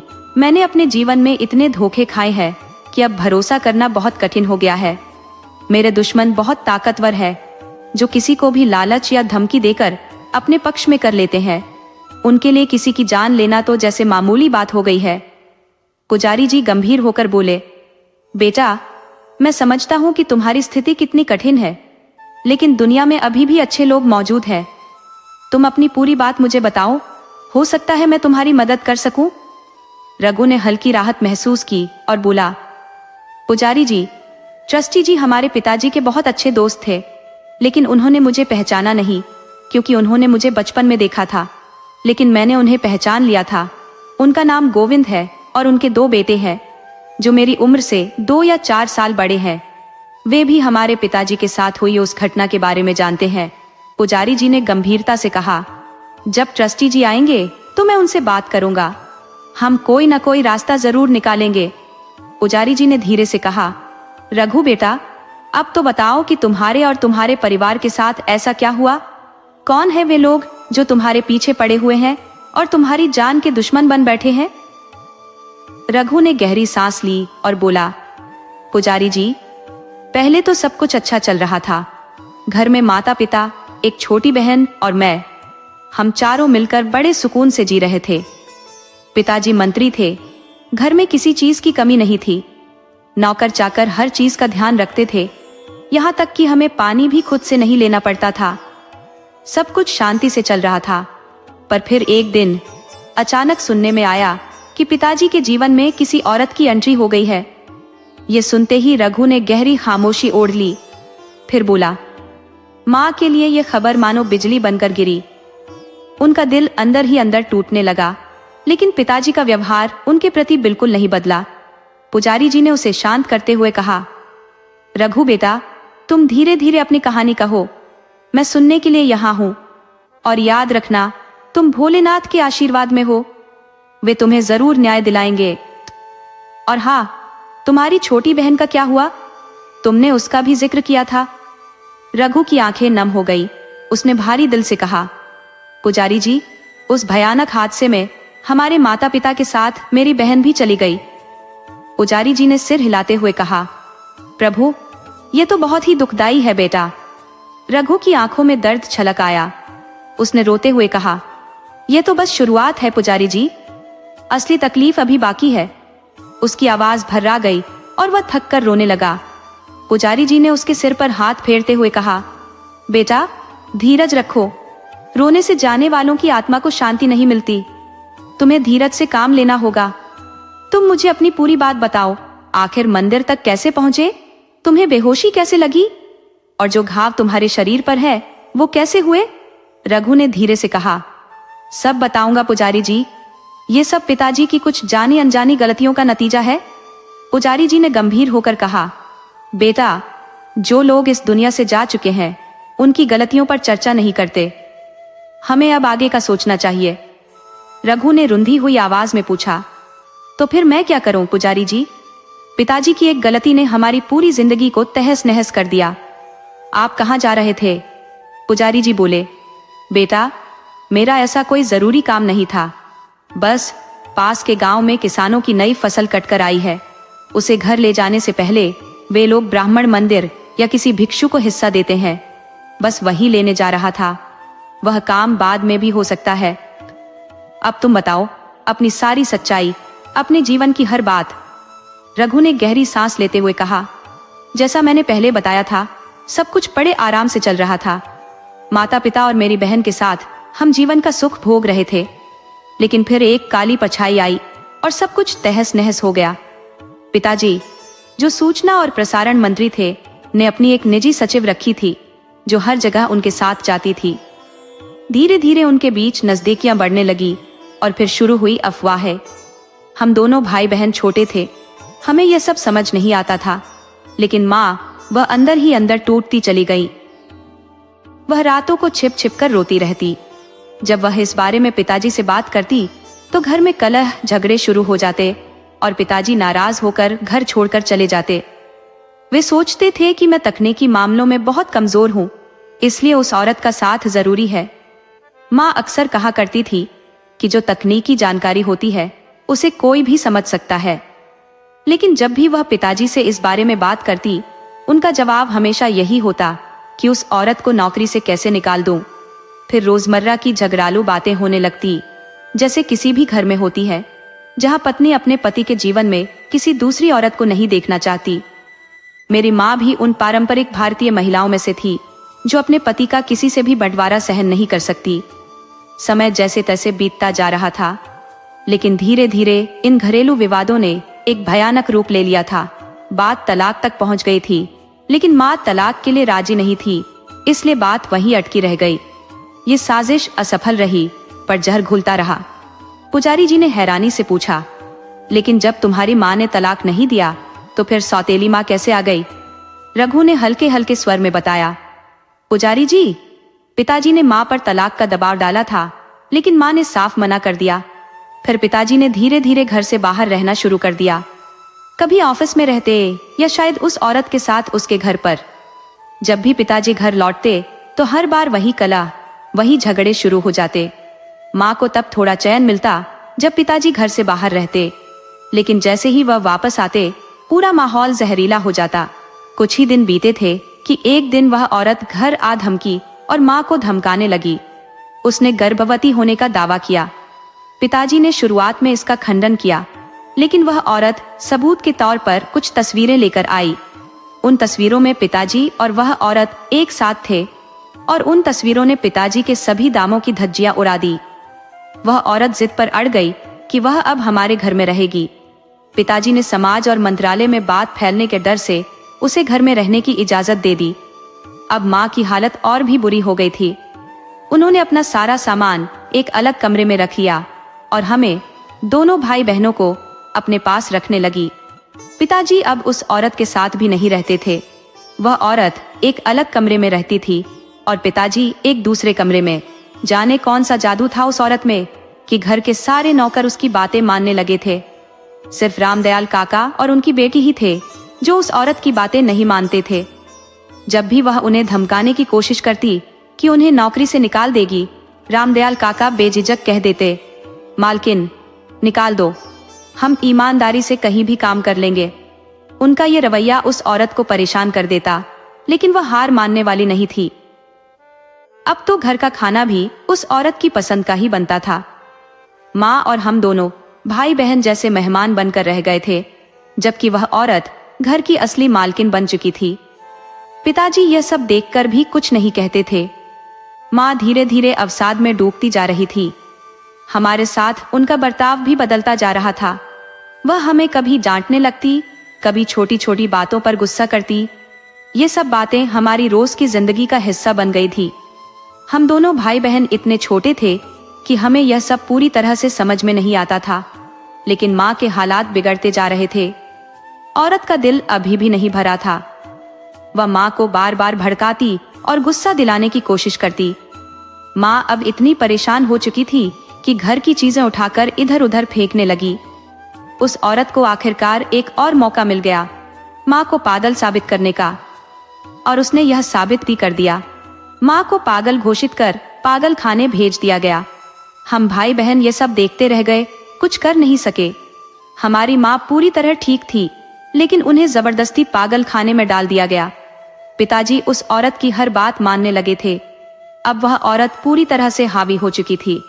पागल खाने में माँ के होने का फायदा उठाकर उसने पिताजी से शादी कर ली। हम दोनों भाई बहनों को मामा जी अपने घर ले गए। समय बीतता गया और वह औरत 2 बच्चों की माँ बन गई। उसके साथ एक और आदमी आया था जिसे वह अपना मुंह बोला भाई कहती थी। वो पूरे दिन उसी औरत के इर्द गिर्द मंडराता रहता था, पर यह बात जाने क्यों पिताजी को नजर नहीं आती थी। या फिर वो उसे जानबूझकर नजरअंदाज कर रहे थे। अब उस औरत के बच्चे भी बड़े हो रहे थे, मगर एक अच्छी बात थी कि वो दोनों बच्चे अपनी माँ की तरह बिल्कुल नहीं थे। दोनों ही बहुत शांत और समझदार थे। जब हम दोनों भाई बहन मामा जी के घर से कुछ दिनों के लिए यहाँ आते तो वो दोनों भी हमारे साथ खेलते जैसे हम चारों सगे भाई बहन हो। मामा जी हमें वहाँ ज्यादा देर नहीं रखने देना चाहते थे, इसलिए जल्दी ही वापस ले जाते थे। कभी कभी माँ से मिलाने भी ले जाया करते थे। एक दिन मामा जी हमें माँ से मिलाने के लिए लेकर गए। बातचीत के दौरान माँ ने कहा, बच्चों वहां मत जाया करो, तुम्हारी जान को खतरा है, यहाँ मामा के पास ही रहो। मामा जी ने उन्हें तसल्ली देते हुए कहा, दीदी मैं दोनों को साथ लेकर जाता हूँ और सही सलामत वापस भी लाता हूँ। माँ ने फिर कहा, मैं जानती हूँ भैया, पर मैं कह रही हूँ तुम भी वहां मत जाया करो, ये लोग बड़े खतरनाक हैं, कोई बड़ी साजिश रच रहे हैं। सारे नौकर भी उनके साथ मिले हुए हैं, खाने पीने में भी सावधानी बरतनी होगी। मामा जी ने माँ को भरोसा दिलाया, दीदी चिंता मत करो, मैं पुलिस कमिश्नर से बात करूंगा और सब ठीक करवा दूंगा। माँ ने कहा, भैया मुझे नहीं पता, रुद्र तो उनके चंगुल में फंस चुका है, लेकिन अब बच्चों की जिम्मेदारी तुम्हारी है। मामा जी ने आश्वासन दिया, ठीक है बहन, तुम निश्चिंत रहो, सब सही हो जाएगा और तुम भी जल्द ही यहाँ से बाहर आओगी, ये मेरी जिम्मेदारी है। इसके बाद मामा जी हम दोनों को लेकर घर लौट आए। हमें हमारे कमरे में छोड़कर वह अपने कमरे में चले गए और वहां देर तक रोते रहे। खुद से बात करते हुए कहते रहे, दीदी मुझे माफ कर दो, मैं तुम्हारे लिए कुछ नहीं कर सका। माँ की हालत की वजह से नाना नानी भी परेशान थे। नाना नानी ने कई बार मामा जी के लिए रिश्ते भी देखे, पर मामा जी ने हर बार यही कहा कि जब मेरी बहन सही सलामत होते हुए भी पागल खाने में अपनी जिंदगी बिता रही है, तब मैं अपनी जिंदगी कैसे बसा सकता हूँ। इस तरह 2-3 साल गुजर गए। फिर एक दिन अस्पताल से मामा जी को फोन आया। फोन पर जो बातें हुई उससे मामा जी चौंक उठे। उन्होंने हमें बुलाया और कहा, शिवा, रागिनी जल्दी से तैयार हो जाओ, हमें माँ को लेने जाना है, वो अब हमारे साथ रहेंगी। हम तीनों अस्पताल पहुंचे और सारी औपचारिकताएं पूरी करने के बाद माँ को लेकर नानी के घर आ गए। उस दिन माँ ने नानी से लिपटकर बहुत रोया था। कुछ समय बाद जब हम सब घर लौटने लगे तब माँ ने मामा जी से कहा, भैया रुको, मैं भी तुम्हारे साथ चलूंगी। हम सब पिताजी के घर पहुंचे तो बाहर वो औरत जो पिताजी की दूसरी पत्नी थी सामने ही मिल गई। माँ ने उससे कहा, अब मैं पूरी तरह ठीक हो गई हूँ, अब मैं बिल्कुल भी पागल नहीं हूँ। पागल तो मैं पहले भी नहीं थी, पर तुमने मुझे पागल बना दिया था। और ये जो मेरा पति है जिसे तुमने गुलाम बना रखा है, शायद उसकी आंखों पर तुम्हारे झूठ का पर्दा पड़ा हुआ है। पिताजी यह सब सुन रहे थे, पर हमेशा की तरह चुपचाप बैठे हुए थे। समझ नहीं आ रहा था कि आखिर पिताजी की मजबूरी क्या थी। उस औरत ने कहा, मैडम शायद आप भूल रही है कि अब आप रुद्र प्रताप शाह की पत्नी नहीं है। माँ ने ठहाका लगाते हुए कहा, मिस कामिनी, मिसेस तो तुम भी नहीं हो, क्योंकि जिस आधार पर तुमने हमारे विवाह को शून्य करवा दिया था वह आधार तो अब रहा नहीं। अब मैं पूरी तरह से स्वस्थ हूँ, चाहो तो सर्टिफिकेट देख लो। और तुम ये भी जानती हो कि मैं पहली पत्नी हूँ, और तुम्हें ये बताने की जरूरत नहीं कि कानून और समाज में दूसरी पत्नी का क्या दर्जा होता है। और हाँ, तुम्हारे बच्चे किसे कहलाएंगे ये भी सोच लो। इतने में वो औरत गुस्से से बेकाबू हो गई और माँ से तू तड़ाक करने लगी। उसने माँ को उनका नाम लेकर बुलाते हुए चेतावनी दी कि अपनी जबान को काबू में रखो, नहीं तो अंजाम अच्छा नहीं होगा। माँ ने भी उसी अंदाज में जवाब दिया, अरे कमीनी, क्या कर लेगी तू? और फिर हंसते हुए बोली, वैसे भी तुझे नाम ही ऐसा मिला है, इसमें मेरी क्या गलती है? पिताजी को माँ की बात पर हंसी आ गई, क्योंकि माँ ने उसे कामिनी की जगह कमीनी कह दिया था। ये सुनते ही वह औरत पिताजी पर आग बबूला हो गई। लग रहा था कि पिताजी किसी मजबूरी में उस औरत को झेल रहे थे, वरना अब भी उन्हें हम सब से स्नेह था। फिर हम सब वहां से निकलने लगे। जाते जाते माँ ने तंज कसते हुए कहा, अभी तो जा रही हूँ कामिनी, पर जल्दी ही लौटूंगी, तब तक कोई और शिकायत ढूंढ लेना। हम सब माँ और मामा जी के साथ फिर नानी के घर लौट आए। इसी तरह कभी कभी हम माँ के साथ पिताजी के घर भी जाते थे। जब भी हम वहां होते, कभी माँ उस औरत को खरी खोटी सुना देती तो कभी वो औरत उल्टा जवाब देती। लेकिन अब यह साफ हो गया था कि माँ की वापसी से वो औरत अपने भविष्य को लेकर डरने लगी थी। हालांकि यह पता नहीं था कि वह कोई नई साजिश रच रही थी। उसके बच्चे हमेशा की तरह हमारे साथ खेलते कूदते रहते थे, अपनी माँ की परवाह किए बिना। उसकी माँ चाहे उन्हें कितना भी डांटती रहती, वो बिना ध्यान दिए बस मस्ती में खोए रहते थे। इन सब के बीच हमने एक अजीब बात गौर की। वह आदमी जिसे वह औरत अपना मुंह बोला भाई कहती थी, दिन रात उसके कमरे में मंडराता रहता था। पिताजी हमेशा अपने कमरे में ही रहते थे, लेकिन वह आदमी सिर्फ रात को सोने अपने कमरे में जाता था, वरना दिन भर कामिनी के पीछे ही घूमता रहता।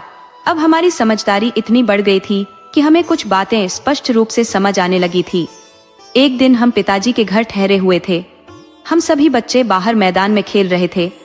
अचानक हमने देखा कि वह औरत माँ की गर्दन कसकर पकड़ रही थी। माँ छुड़ाने की कोशिश कर रही थी और हम सब बच्चे और उसके बच्चे भी माँ को छुड़ाने में लगे हुए थे।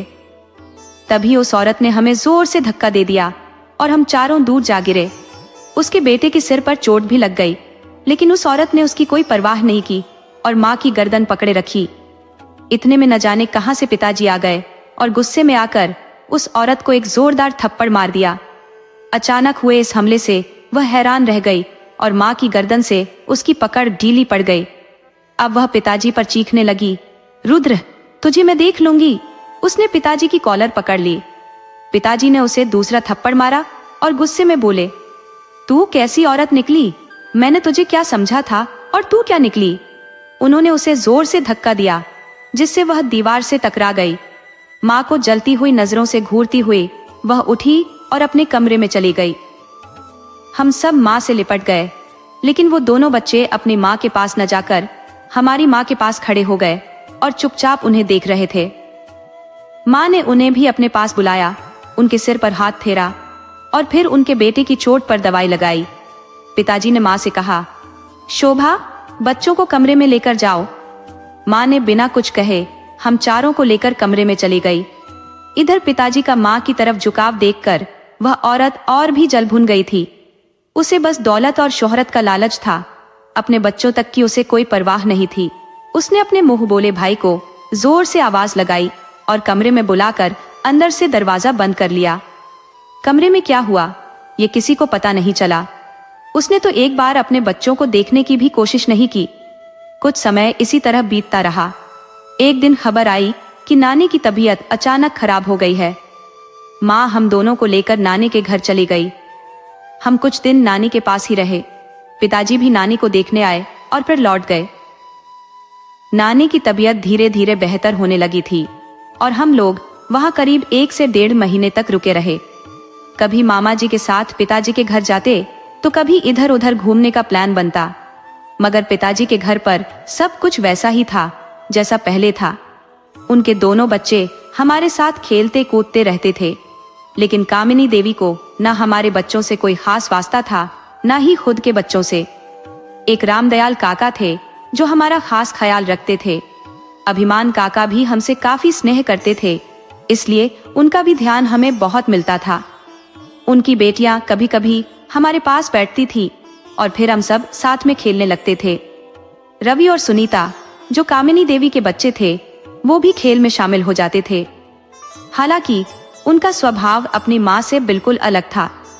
हम लोग कुछ दिन ठहरते फिर नानी के यहाँ लौट जाते। ऐसा ही सिलसिला चलता रहा, कभी यहाँ कभी वहाँ।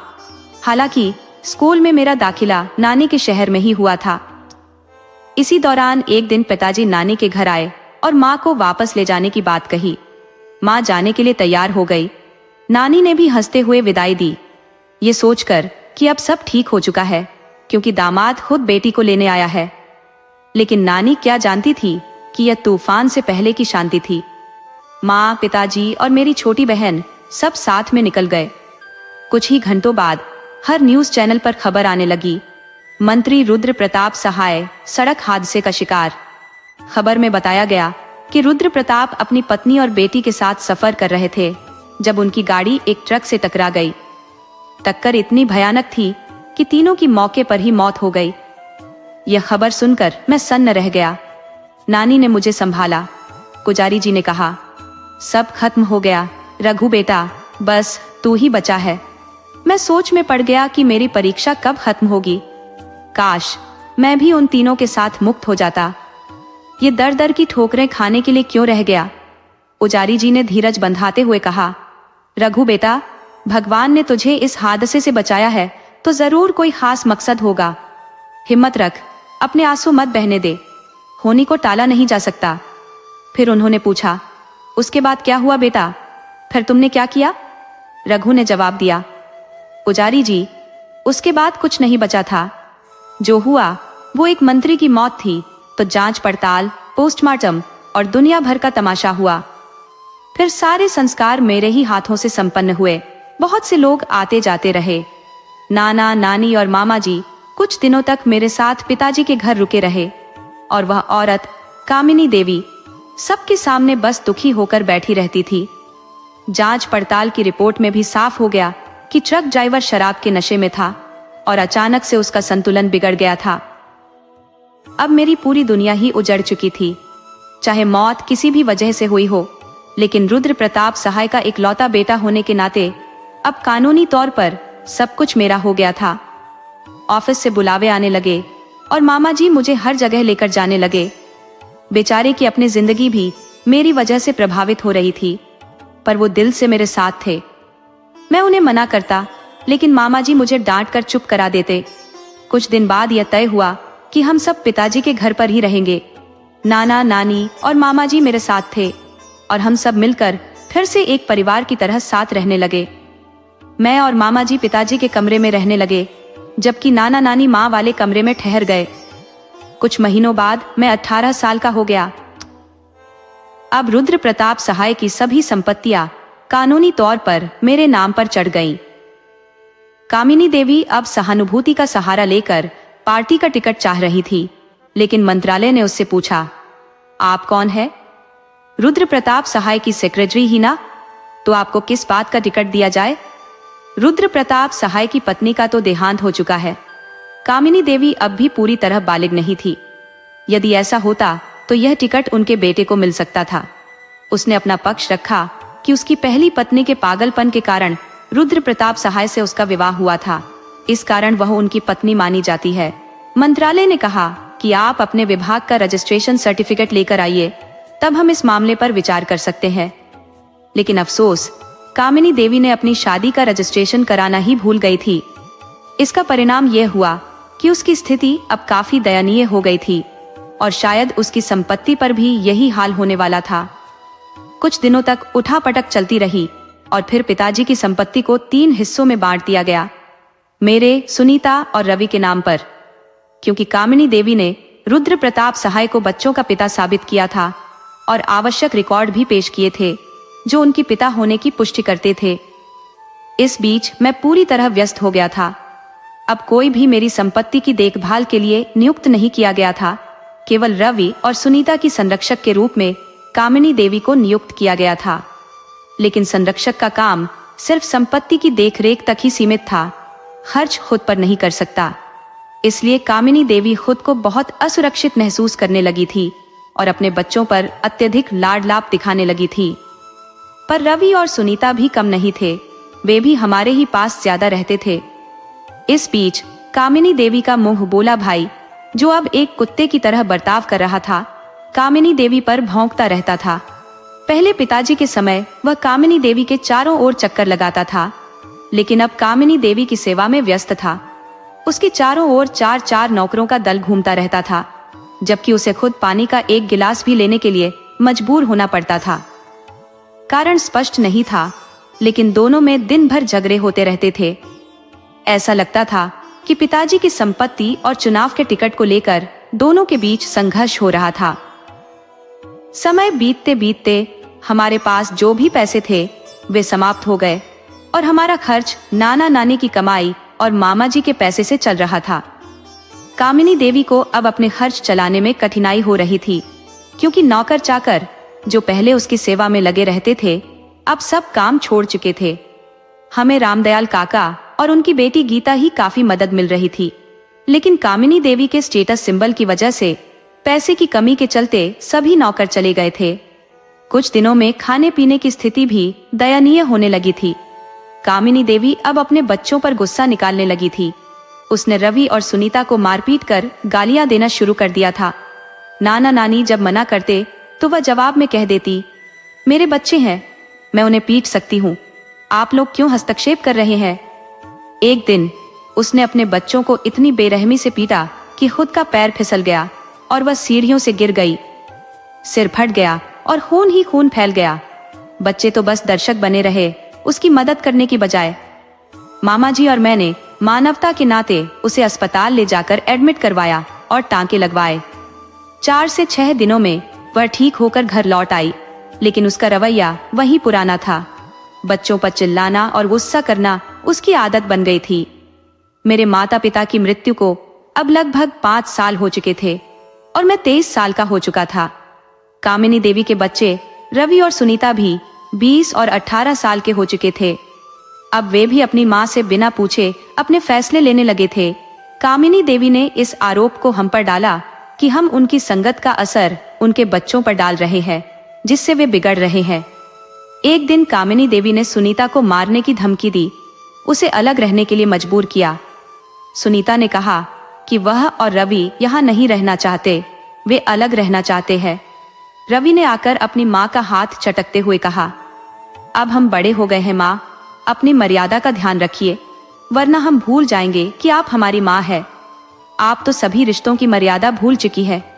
भूपेश मामा ही आपके एकमात्र रिश्तेदार है, जो हर समय आपके पास चिपका रहता है। आपको अपने बच्चों के लिए समय नहीं है, लेकिन उनके लिए समय है। सुदेश मामा से सीखिए, उनसे कुछ गुण ग्रहण कीजिए। हाँ, मैं और मेरी बहन सुनीता कहीं नहीं जा रहे, यहीं रहेंगे। आप अपने खास को लेकर कहीं भी चली जाइए, हम नाना नानी और सुदेश मामा के पास रहेंगे। पुजारी जी ने पूछा, रघु, फिर भी क्या आपकी सौतेली माँ घर से अलग रहने चली गई थी? रघु ने कहा, पुजारी जी, कुछ दिनों के लिए तो वह कहीं चली गई थी, लेकिन बिना पैसे के कहीं भी उसे आश्रय नहीं मिला। 15-20 दिनों के बाद वह घूमती फिरती फिर से यहीं लौट आई। यह कम से कम सिर पर छत थी और हमारी रसोई में इतना खाना बच जाता था कि 2 लोगों का पेट भर सके। लेकिन उनकी समस्या यह थी कि केवल पेट भरने से काम नहीं चलता था, उन्हें ऐश्वर्य चाहिए था और बिना मेहनत के छल बल के जरिए संपत्ति भी चाहिए थी। उनके मन में हमेशा सत्ता और शक्ति का भूत सवार था, हालांकि उनके खुद के बच्चे भी उनकी बात नहीं मानते थे। वे अब सभी के साथ रहकर केवल नाचती थी, लेकिन किसी को भी कोई महत्व नहीं देती थी, यहाँ तक कि अपनी खुद की संतान को भी। अब हमने सोच लिया था कि अगर रहना है तो रहो, नहीं तो जाओ। वे न चाहते हुए भी हमारे साथ रह रही थी। इस तरह समय भी बीतता गया, लगभग 1 साल हो चुका था। इस बीच लानी जी की अचानक तबीयत बिगड़ी और उन्हें अस्पताल ले जाया गया, लेकिन बचाया नहीं जा सका। डॉक्टरों ने बताया कि उन्हें मेजर हार्ट अटैक आया था। नानी जी के क्रियाकर्म मैंने और मामा जी ने मिलकर संपन्न कराए। अब मैं भी 24 वर्ष का हो चुका था। मेरी पढ़ाई पूरी हो चुकी थी और मैंने एक अच्छी नौकरी भी तलाश ली थी। नाना जी भी नानी जी के निधन के बाद से बीमार रहने लगे थे। उनकी स्थिति इतनी जर्जर थी कि लगता था कि वह जल्दी ही चल बसेंगे, और सचमुच ऐसा ही हुआ। नाना नानी जी के जाने के 8 महीने बाद नाना जी भी हमें छोड़कर चले गए। अब मैं और मामा जी ही बचे थे और रवि और सुनीता का पूरा समर्थन हमारे साथ था। इस दौरान एक लड़की मधु मेरे करीब आ गई थी, जो मेरी सहकर्मी थी। लेकिन मेरे मामा जी, जो मुझसे 7-8 साल बड़े थे, की शादी नहीं हुई थी, इसलिए मैंने बात को आगे नहीं बढ़ाया। मैंने कई बार मामा जी को छेड़ा कि अब तो मामी ला दीजिए, जिससे हमें भी एक देखभाल करने वाली मिल जाएगी। मामा जी ने जवाब दिया, हमारी शादी कौन करेगा, हम वैसे ही रहेंगे। अब माता पिता और बहन बहनोई भी नहीं रहे तो बारात कैसे आएगी? तुम ही कह दो कि सीधे बहू ले आओ, वह हमारी देखभाल करेगी। वैसे भी मधु अच्छी लड़की है। उन्होंने कहा कि अगर मैं चाहूं तो उसके घर वालों से बात कर सकता हूं। रवि और सुनीता भी वहां बैठे थे। उन्होंने कहा, मामा जी, अगर मधु को भाभी बनाना है तो जरूर बात कीजिए उनके घर वालों से, लेकिन हमें एक मामी भी चाहिए। मामा जी ने इस पर कोई प्रतिक्रिया नहीं दी, बस मुस्कुरा दिए। कुछ दिनों से मैंने देखा कि मामा जी उदास रहने लगे थे और उनका शरीर भी बीमार सा दिखने लगा था। ऐसा लग रहा था जैसे उन्होंने कई दिनों से खाना भी नहीं खाया हो। मामा जी घंटों लेटे रहते थे और अपने कर्तव्यों से भी अनुपस्थित रहते थे। जब भी रामदयाल का खाना खाने के लिए उठाने जाते तभी वह उठते थे। इससे पहले ऐसा कभी नहीं हुआ था। हमें यह महसूस हो रहा था कि माँ के चेहरे पर एक निस्तेजपन बढ़ता जा रहा है, लेकिन इसका कारण समझ में नहीं आ रहा था। एक दिन हमने अपने पारिवारिक डॉक्टर अंकल को फोन करके मामा का चेकअप कराने के लिए घर बुला लिया। उन्होंने साधारण चेकअप किया और कुछ जांचें लिखकर दे दी। कुछ दवाइयां देकर 2 दिन बाद आने को कहा और लौट गए। अगले दिन मैं और रवि मामा को लेकर जांच कराने अस्पताल गए। डॉक्टर की सलाह के अनुसार मामा की सभी जांचें की गई। रिपोर्ट के लिए 2 दिन बाद की तारीख दी गई और हम मामा को वापस घर ले आए। रोज मामा को खून की उल्टियां होने लगी, जिससे हम सब परेशान हो गए। मैं, रवि, सुनीता और मधु, हम चारों मामा को लेकर सिटी अस्पताल भागे और उन्हें इमरजेंसी वार्ड में एडमिट कराया। पुनः सभी जांचें की गई और उनका उपचार शुरू हो गया। अगले दिन जो रिपोर्ट आई उसमें बताया गया कि किसी धीमे जहर के कारण मामा की स्थिति नाजुक हो गई है। उन्हें लंग्स कैंसर हो गया है जो अंतिम चरण में है। डॉक्टरों ने कहा कि हम पूरी कोशिश करेंगे, लेकिन यह बताना आवश्यक था कि हम आपको झूठी आशा में नहीं रखना चाहते। अब यह सोचने की बात थी कि मामा को कौन सा धीमा जहर दे रहा था और क्यों। हालांकि इस सवाल का उत्तर अभी तक स्पष्ट नहीं था, लेकिन सबसे पहले जरूरी था कि उनका उचित इलाज किया जाए। बाकी की बातें बाद में देखी जाएंगी। अस्पताल में मैं, रवि, सुनीता और मधु बारी बारी से रहते थे। रात में मैं और रवि ठहरते थे, जबकि दिन में सुनीता और मधु अस्पताल में रहते थे। घर की व्यवस्था रामदयाल काका और गीता संभाल रहे थे और सुबह शाम अस्पताल आकर मामा की खबर लेते थे और खाना भी पहुंचाते थे। लेकिन काम नहीं बना। देवी और उनका मुंहबोला भाई अब तक अस्पताल नहीं आए थे। डॉक्टरों के बहुत प्रयासों के बावजूद मामा जी की तबीयत में कोई सुधार नजर नहीं आ रहा था, बल्कि स्थिति बिगड़ती जा रही थी। 1 सप्ताह तक यही स्थिति रही। एक दिन डॉक्टरों ने आकर कहा, आई एम सॉरी, बहुत कोशिशों के बावजूद हम मिस्टर सुदेश को नहीं बचा सके। इस एक सॉरी ने मेरी सारी दुनिया को तहस नहस कर दिया था। पुजारी जी ने कहा, रघु बेटा, हिम्मत से काम लो। जो बीत गया उसे बदला नहीं जा सकता और न ही तुम्हारे दुखों की भरपाई हो सकती है। लेकिन बेटा, जीना तो पड़ेगा। जो बीत गया उसे सोचकर आगे की योजना बनाओ। तुम्हारी लंबी जिंदगी पड़ी है। रघु ने उत्तर दिया, पुजारी जी, मैं बहुत कोशिश करता हूँ भूलने की, लेकिन भूल नहीं पाता। माँ, पिताजी, बहन, मामा जी, नाना जी और नानी जी, सभी को देखते देखते खो दिया। पता नहीं ईश्वर ने मुझे क्यों बचा रखा है। अब मधु से रिश्ता आगे बढ़ाने में भी डर लगता है कि कहीं मेरी किस्मत का साया उसे भी न घेर ले। मुझे जीवन से मोह नहीं है, लेकिन उन साजिशकर्ताओं के हाथों मैं नहीं मरना चाहता। पुजारी जी ने पूछा, रघु बेटा, कैसी साजिश? साफ साफ बताओ। रघु ने कहा, जब मेरे सारे रिश्ते एक एक करके खत्म हो गए, तब मेरे मन में गहरी निराशा भर गई। मैं अपने काम से घर आता और चुपचाप अपने कमरे में चला जाता। रामदयाल का खाना खाने के लिए उठाने जाते, तब जाकर खाता और फिर उसी कमरे में लौट जाता। इस आदत से रवि, सुनीता और मधु परेशान थे, क्योंकि मैं जानबूझकर उन्हें अपने से दूर कर रहा था। मेरे मन में यह गहराई से बैठ गया था कि मैं सबके लिए पनौती हूँ। जो भी मेरे करीब आता है वह काल कवलित हो जाता है। और मैं तीनों को सामान्य रखने की बहुत कोशिश करता, लेकिन सफल नहीं हो पाया। एक दिन जब 3 लोग मुझे जबरदस्ती हॉल में खींच कर ले गए, तो मैं बेतुकी बातें कर रहा था। मधु ने मुझे एक थप्पड़ भी जड़ दिया। फिर वे तीनों भी अपनी अपनी जगहों पर व्यस्त हो गए। कुछ दिनों बाद मैं सामान्य अवस्था में लौटने लगा। ऑफिस से आने के बाद मैंने कमरे में रहने की बजाय हॉल, छत और बगीचे में घूमना शुरू कर दिया। मुझे ऐसा लगने लगा कि हमारी दिनचर्या में धीरे धीरे बदलाव आ रहा है। काफी समय यूं ही बीत गया। पिताजी के निधन के बाद ये दूसरा पंचवर्षीय आ रहा था। मंत्रालय में मेरे नाम की चर्चा होने लगी थी, क्योंकि मैं अब 27-28 वर्ष का हो रहा था। एक दिन पिताजी की पार्टी के कुछ नेता घर आए और उन्होंने मुझे चुनाव लड़ने का सुझाव दिया। शुरुआत में मैंने मना कर दिया, लेकिन पार्टी के एक बुजुर्ग नेता, जिनकी पिताजी भी बहुत इज्जत करते थे, के आग्रह पर मैंने चुनाव लड़ने के लिए सहमति दे दी। रामदयाल काका ने उनके जलपान की व्यवस्था की। बाहर हॉल में हलचल सुनकर कामिनी देवी भी अपने कमरे से बाहर आ गई थी। कुछ लोग पिताजी के सहायक के रूप में उन्हें पहचानते थे, लेकिन एक बुजुर्ग को देखकर उनकी प्रतिक्रिया बिल्कुल अलग थी। उन्होंने कामिनी देवी को देखा और पूछा, तुम यहाँ क्या कर रही हो? मैंने उत्तर दिया कि यह नाम कामिनी नहीं बल्कि मेनका है। ये सुनकर हम सब दंग रह गए। कामिनी देवी ने कहा, शायद आपको गलतफहमी हुई है, मेरा नाम मेनका नहीं है। और मैं यहाँ से चुपचाप चली गई। हमने उन्हें बताया कि इनका नाम कामिनी है, मेनका नहीं। बुजुर्ग ने कहा, शायद मेरी आंखें धोखा खा गई, लेकिन उनके चेहरे की भाव भंगिमा उनके शब्दों से मेल नहीं खा रही थी। जब सब लोग चले गए तो मैंने उन्हें बाहर तक छोड़ा। बुजुर्ग ने मुझे एक किनारे ले जाकर बताया, बेटा, यह कामिनी देवी सेठ मनोहर लाल की पूरी संपत्ति हड़प चुकी है। पहले वह मनोहर लाल की व्यवसाय में सचिव रही, धीरे धीरे वह उनकी पत्नी बन गई और फिर उनके पूरे परिवार को मौत के घाट उतारकर कानून से भी बच गई।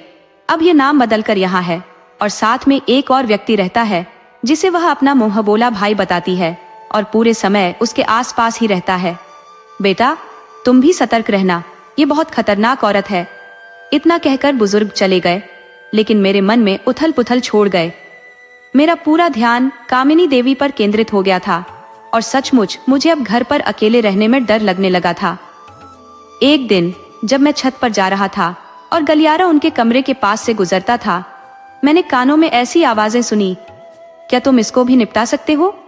फिर सब कुछ समेटकर यहाँ से चले जाओ। मेरी जिज्ञासा बढ़ी और मैंने उनके कमरे की खिड़की के पोरों से अंदर झांक कर देखा तो मेरी आंखें फटी की फटी रह गईं। भूपेश और कामिनी देवी आलिंगनबद्ध थे। मुझे ऐसा लगा जैसे कोई बड़ा झटका लगा हो। मैं एक कोने में जाकर उनकी बातें सुनने लगा। वे आपस में बातें कर रहे थे। कामिनी देवी कह रही थी, अच्छा, रुद्र प्रताप ने नशीली कॉफी पिलाकर बिना कपड़ों के अपने आगोश में लेकर फोटो निकाले जो आगे जाकर घुसपैठ में काम आए। उनकी बेवकूफ पत्नी ने सच मान लिया, लेकिन रुद्र प्रताप तो और भी बड़ा मूर्ख निकला। उसने अपनी पत्नी को पागल घोषित कर दिया। रुद्र प्रताप समाज और मंत्रालय में बदनामी से डर गया था। हमारा धोखा भी रिश्ते में नहीं आया। तुम तो मेरे पति हो। और भूपेश को उसने अपनी बाहों में समेट रखा था।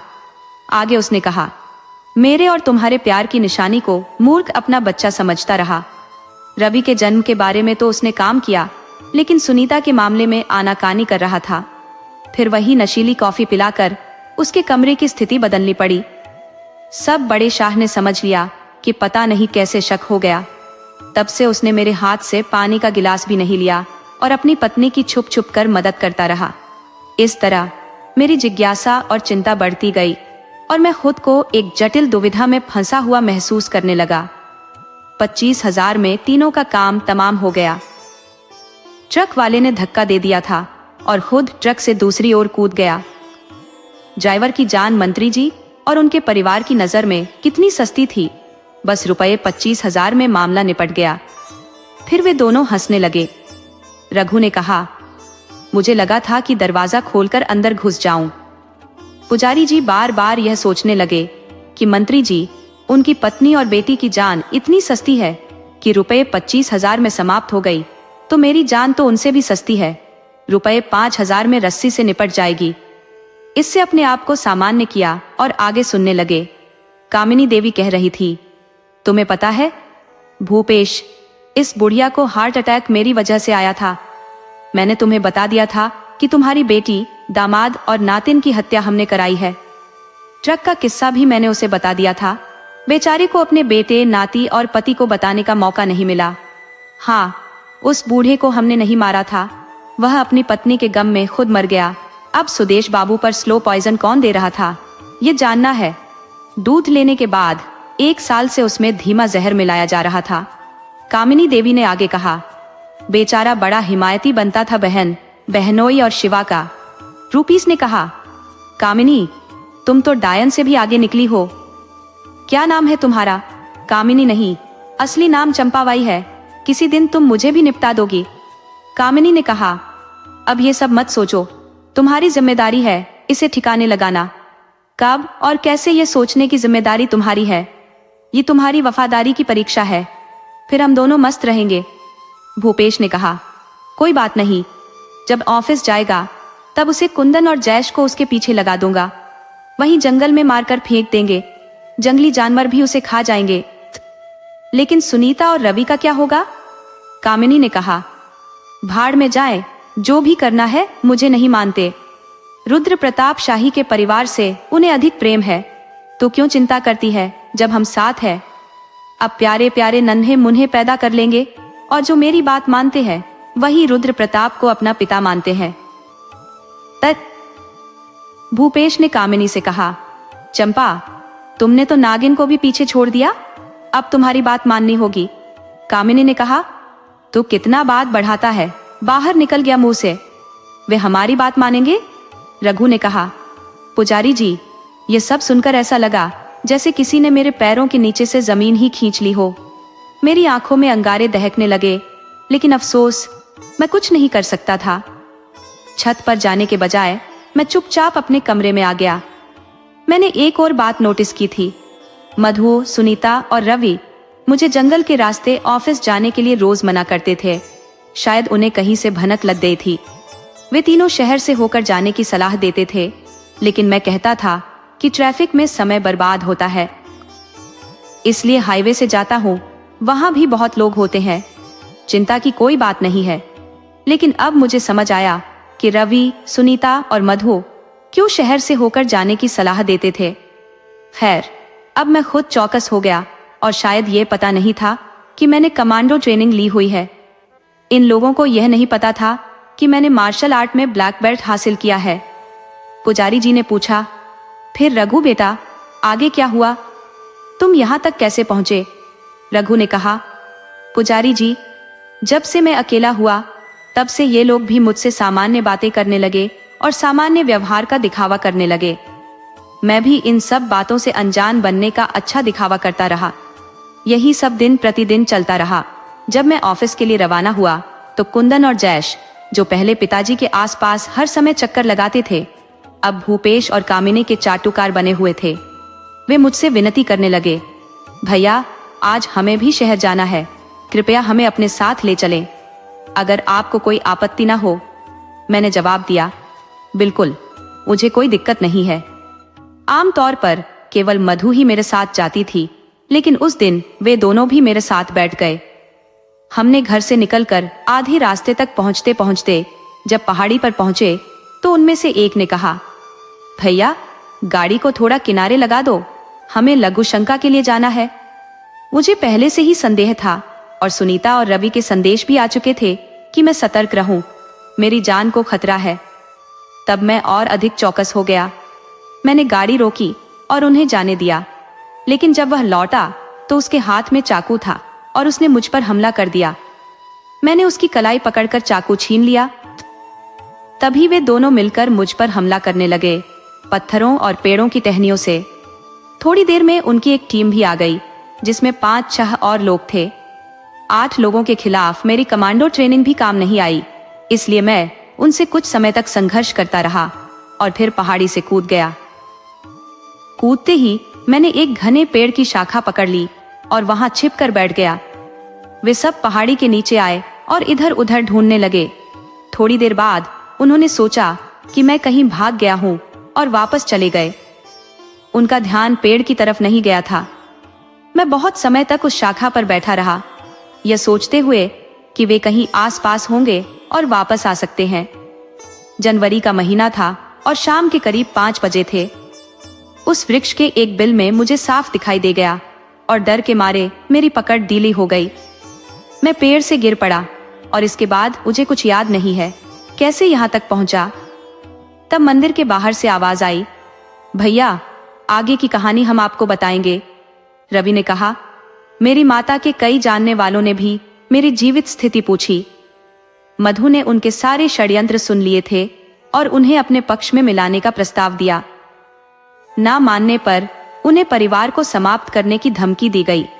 उनके फोन पर भी न जाने क्या क्या फिट कर दिया गया था और पूरी निगरानी रखी जा रही थी। शायद आपको याद होगा कि कुछ दिनों से मधु का व्यवहार बदल गया था। वह ऑफिस में भी चुपचाप रहती थी क्योंकि उसकी निगरानी हो रही थी, परंतु मुझसे और सुनीता से अकेले मिलने में पाबंदी नहीं थी। इस पर मधु ने मुझे और सुनीता को सारी बात बता दी थी। रवि ने बताया, हमने योजना बनाई थी कि आप मेरे कमांडो भाई हैं और 2-3 को अकेले ही निपटा देंगे, लेकिन उनके गुर्गे भी आ जाएंगे, यह हमारी सोच से बाहर था। जब आप पहाड़ी से कूदकर छिप गए थे तो हम भी घबराए कि आप कहां चले गए। फिर हमने देखा कि आप एक पेड़ से गिर पड़े, तब जाकर हमें समझ में आया। आपके बेहोश होने से हम परेशान हो गए और आपको पास के गांव के डॉक्टर के पास ले गए। उन्होंने बताया कि आप किसी बात से घबराकर बेहोश हुए हैं और न तो अंदरूनी चोट है न ही बाहरी। चिंता की कोई बात नहीं है, रवि ने कहा। उसके बाद मैंने और सुनीता ने पिताजी के मित्र गोविंद उपाध्याय अंकल को फोन किया, जो इस मंदिर के ट्रस्टी भी हैं। उन्हें पूरी घटना बताई। उन्होंने सलाह दी कि आप मंदिर के गेट पर बिना पहचान बताए छोड़ दें, बाकी की बातें वे खुद संभाल लेंगे। किसी को भी आपकी उपस्थिति का पता नहीं चलना चाहिए। रुद्र प्रताप सहाय का पुत्र होने के नाते हमने जैसा कहा गया था वैसे ही किया। हम सारी रात पहले जी के घर पर रहे। फिर पुजारी जी के स्नान के लिए उठने से 10 मिनट पहले हमने आपको मंदिर के गेट पर छोड़ दिया। उसके बाद की घटनाएं तो आपको पता ही है। कामिनी देवी को सुबह ही सूचित कर दिया गया था कि सुनीता का कोई परीक्षा है और मैं उसे शहर ले जा रहा हूँ। हम दोनों 1 घंटे पहले ही घर से निकल गए थे ताकि उन्हें किसी तरह का संदेह न हो। रात में सुनीता ने उनकी सुबह की योजना सुन ली थी और ट्रस्टी जी भी आने वाले थे। मैंने उन्हें फोन करके बुलाया। भैया, अब जब आपने इतनी परेशानियां झेली हैं, तो कामिनी देवी के अपराधों का खामियाजा भुगतना पड़ा है। लेकिन अब कामिनी देवी की गतिविधियां और चर्चा चल ही रही थी कि मंदिर के ट्रस्टी जी भी आ गए। पुजारी जी को प्रणाम करके सेठ जी वहीं बैठ गए और आगे की योजना पर चर्चा करने लगे। ट्रस्टी जी ने कहा, पुजारी जी, मुझे क्षमा करें कि मैंने इस बच्चे की पहचान आपसे छुपा रखी थी। अब मुद्दे पर आते हैं। हमें आपके मंदिर में सबसे भरोसेमंद लोग कौन हैं, इस बारे में जानकारी चाहिए। भविष्य में हमें ऐसे लोगों की आवश्यकता होगी जिनका ईमान तूफानों के बावजूद स्थिर रहे। पुजारी जी ने बताया, ट्रस्टी जी, यहाँ एक तो मन है जो हर हाल में हमारे खिलाफ कुछ नहीं बोलेगा, और दूसरा राधे है जो भरोसे के लायक है, लेकिन उसकी गारंटी पूरी नहीं है। ट्रस्टी जी ने कहा, ठीक है, मन और राधे को रवि और सुनीता के साथ रुद्र प्रताप सहाय जी के घर भेज दीजिए। वहां घरेलू नौकर की आवश्यकता है। उनका पुराना नौकर रामदयाल और उसकी बेटी गीता काम छोड़कर जा चुके हैं, क्योंकि वे कामिनी देवी के लिए काम नहीं करना चाहते थे, और रवि और सुनीता, आपको वही काम करना है जो समझाया गया है। ट्रस्टी जी ने कहा, मुझे माफ करें बच्चों, मैं आपको आपकी माता के खिलाफ काम करने के लिए प्रेरित कर रहा हूँ, लेकिन मैं भी क्या करूँ। उस औरत ने मेरे 2 दोस्तों के घर पल भर में उजाड़ दिए, अपनी स्वार्थ और लालच के कारण। अगर उसे सजा नहीं मिली तो वह और भी घरों को उजाड़ेगी, इसलिए उसे सजा देना अत्यंत आवश्यक है। पुजारी जी ने मनोहर और राधे से कहा, बच्चों, तुम सब समझ लो। मनोहर और राधे ने एक स्वर में कहा, जी दीदी जी। फिर मनोहर और राधे अपने काम पर लग गए और सुनीता और रवि भी अपनी योजना में व्यस्त हो गए। रवि ने मनोहर और राधे से पूछा, आपके जान पहचान में कोई महिला है जो यहाँ काम कर सके? मनोहर और राधे ने जवाब दिया, भैया, हम महिलाएं भी साफ सुथरा काम करेंगे, आपको किसी महिला को ढूंढने की जरूरत नहीं। रवि ने कहा, भाई, महिला का रोल निभाने के लिए महिला चाहिए, कामकाज के लिए नहीं। तब मनोहर और राधे ने कहा, ठीक है भैया, हम समझ गए थे कि आप हमें काम से हटाकर किसी महिला को रखना चाहते हैं। मनोहर ने बताया, राधे की एक छोटी बहन है जो 17 वर्ष की है, अगर आप चाहें तो उसे बुलवा लें। रवि ने कहा, बिल्कुल, उसे बुलवा लो, जल्दी, हमारे पास समय बहुत कम है। राधे ने कहा, जी भैया, आज ही हम गांव फोन कर देते हैं। 2 दिन बाद मानो ने कहा, आंटी जी, हमें आपके घर पर अजीब सा डर लग रहा है। कल रसोई में हम थे तो लगा कि कोई हमारे पीछे से निकल गया, लेकिन पलटने पर कोई नहीं दिखा। हमने बाहर तक देखा पर कोई नहीं था। राधे ने कहा, सही कह रहे हैं आंटी जी, हमें भी सुबह दीदी के कमरे से कोई लड़की निकलती दिखी, जबकि दीदी तो रसोई में थी। हमें बहुत डर लग रहा है। इतनी बड़ी हवेली में 4 लोग रहते हैं, ये तो भूतिया हवेली लगती है। रवि ने कहा। अपने कमरे में फोन पर बात कर रहा था। मैंने पूछा, क्यों भाई, सब सही है ना? कहीं कोई गड़बड़ तो नहीं होनी चाहिए? दूसरी ओर से आवाज आई, बॉस, आपने जो चित्र भेजा था हमने वही बिल्कुल बना दिए हैं। चारों को बिल्कुल आपकी तरह तैयार कर दिया है। आप एक बार आकर देख लें। रवि ने कहा, नहीं, मैं नहीं आ सकता। सुनीता को भेज रहा हूँ, वही जांच कर देखेगी और व्हाट्सएप पर भेजेगी। दूसरी ओर से जवाब आया, ठीक है बॉस। रवि ने सुनीता से कहा, कमल सरदाना के पास जाकर कुछ सम्मानित सामान ले आओ। सुनीता ने सामान उठाया और चारों वस्तुओं की जांच कर फोटो खींचकर रवि को भेजा। रवि ने थोड़ी देर के लिए चौंका, फिर खुद को संयमित करके कहा, एकदम परफेक्ट, ले आओ। सुनीता सामान लेकर घर लौट आई। अगले दिन कामिनी देवी एक छाया की तरह फिसलकर बाहर चली गई और अंधेरे में विलीन हो गई। कामिनी को लगा कि कोई औरत है, लेकिन अगले दिन एक पुरुष उसके बेडरूम में कुर्सी पर बैठा मिला। जब कामिनी ने लाइट जलाया तब तक वह खिड़की से कूद चुका था। मौतों की सौदागर कामिनी को अब डर लगने लगा था। ये रोज की बात हो गई थी। अब वह साफ साफ चेहरों को भी देखने लगी थी। रुद्र प्रताप, शोभना, दीप्ति, सुदेश, कभी कोई और। इन सभी की आत्माएं हर वक्त उसके चारों ओर मंडराती थी। सुनीता को बताया, आजकल मुझे रुद्र, शोभना, दीप्ति और उस देश के भूत नजर आ रहे हैं। सुनीता ने जवाब दिया, ओ माँ, आप भी किस जमाने में जी रहे हैं? ये भूत प्रेत कुछ नहीं होते। तभी मन्नू ने कहा, क्यों नहीं? मुझे तो लगता है कि ये आत्माएं हैं। मुझे बहुत डर लगता है। सुनीता ने कहा, चुप करो मन्नू, तुम माँ को बेवजह डरा रहे हो। मैंने कहा, भूत प्रेत कुछ नहीं होते। लेकिन राधे ने कहा, होते हैं दीदी। आत्माएं होती है जिनकी अकाल मृत्यु होती है। वे अपनी प्रिय जगह पर भटकती रहती है और जिनके कारण उनकी मृत्यु हुई है उनसे बदला लेती है। मेरे गांव में एक महिला ने अपने ससुर से झगड़कर आत्महत्या कर ली थी। फिर उसने आत्मा बनकर सास ससुर से बदला लिया और उन्हें कुएं में धकेल दिया। हम सच बोल रहे हैं। सुनीता ने कहा, चुप रहो, तुम दोनों माँ को और डरा रहे हो। अगर तुम दोनों को काम से निकाल दूंगी तो क्या सच बदल जाएगा? सच वही रहेगा, हमें झूठ बोलने की जरूरत नहीं है। मनोहर ने राधे का हाथ पकड़ते हुए कहा, चलो राधे, कहीं और काम देख लेते हैं। इंसानों और भूतों से डर डर कर जीने से अच्छा है कि हम खुद ही काम छोड़ दें। कामिनी देवी ने कहा, मनोहर, राधे, तुम कहीं नहीं जा रहे हो, समझे? अब से तुम्हें कोई नहीं कहेगा, तुम अपना काम करो। मनोहर और राधे चले गए। कामिनी देवी सुनीता पर नाराज हो गई और कहा, बड़ी मुश्किल से काम वाले मिले हैं, तुम अपनी अक्खड़ में उन्हें भगा देती हो, फिर काम कौन करेगा? सुनीता ने कहा, माँ, आप देख नहीं रही कि ये लोग भूत प्रेत की बातें करके हमें डरा रहे हैं? कामिनी देवी ने जवाब दिया, वे डरा नहीं रहे, सुनीता सही कह रही है। रुद्र, शोभना, दीप्ति, सुदेश, इन चारों की आत्माएं हैं जो घर में भटक रही है। सुनीता ने कहा, अरे माँ, आपका बहन होगा, वे हमें क्यों डराएंगे? हमने क्या बिगाड़ा है उनका? इतना कहकर रवि आ गया और सुनीता से पूछा, क्या हुआ? तुम लोग इतना शोर क्यों मचा रहे हो? सुनीता ने कहा, भैया, मैं समझा रही हूँ कि कोई भूत प्रेत नहीं होता, बस डर होता है। रवि ने कहा, भूत और हमारे घर में क्या कर रहा है? मजाक सूझ रहा है क्या? मैं सच कह रही हूँ, उन चारों के भूत मुझे कई दिनों से नजर आ रहे हैं। रवि ने कहा, माँ, बस यही करो, तुम हमें बेवजह डरा रही हो। सुनीता, माँ को समझाओ कि भूत प्रेत कुछ नहीं होते। रवि ने अपने कमरे में जाकर कहा, कामिनी देवी, तुम हमारी बात नहीं सुन रही हो।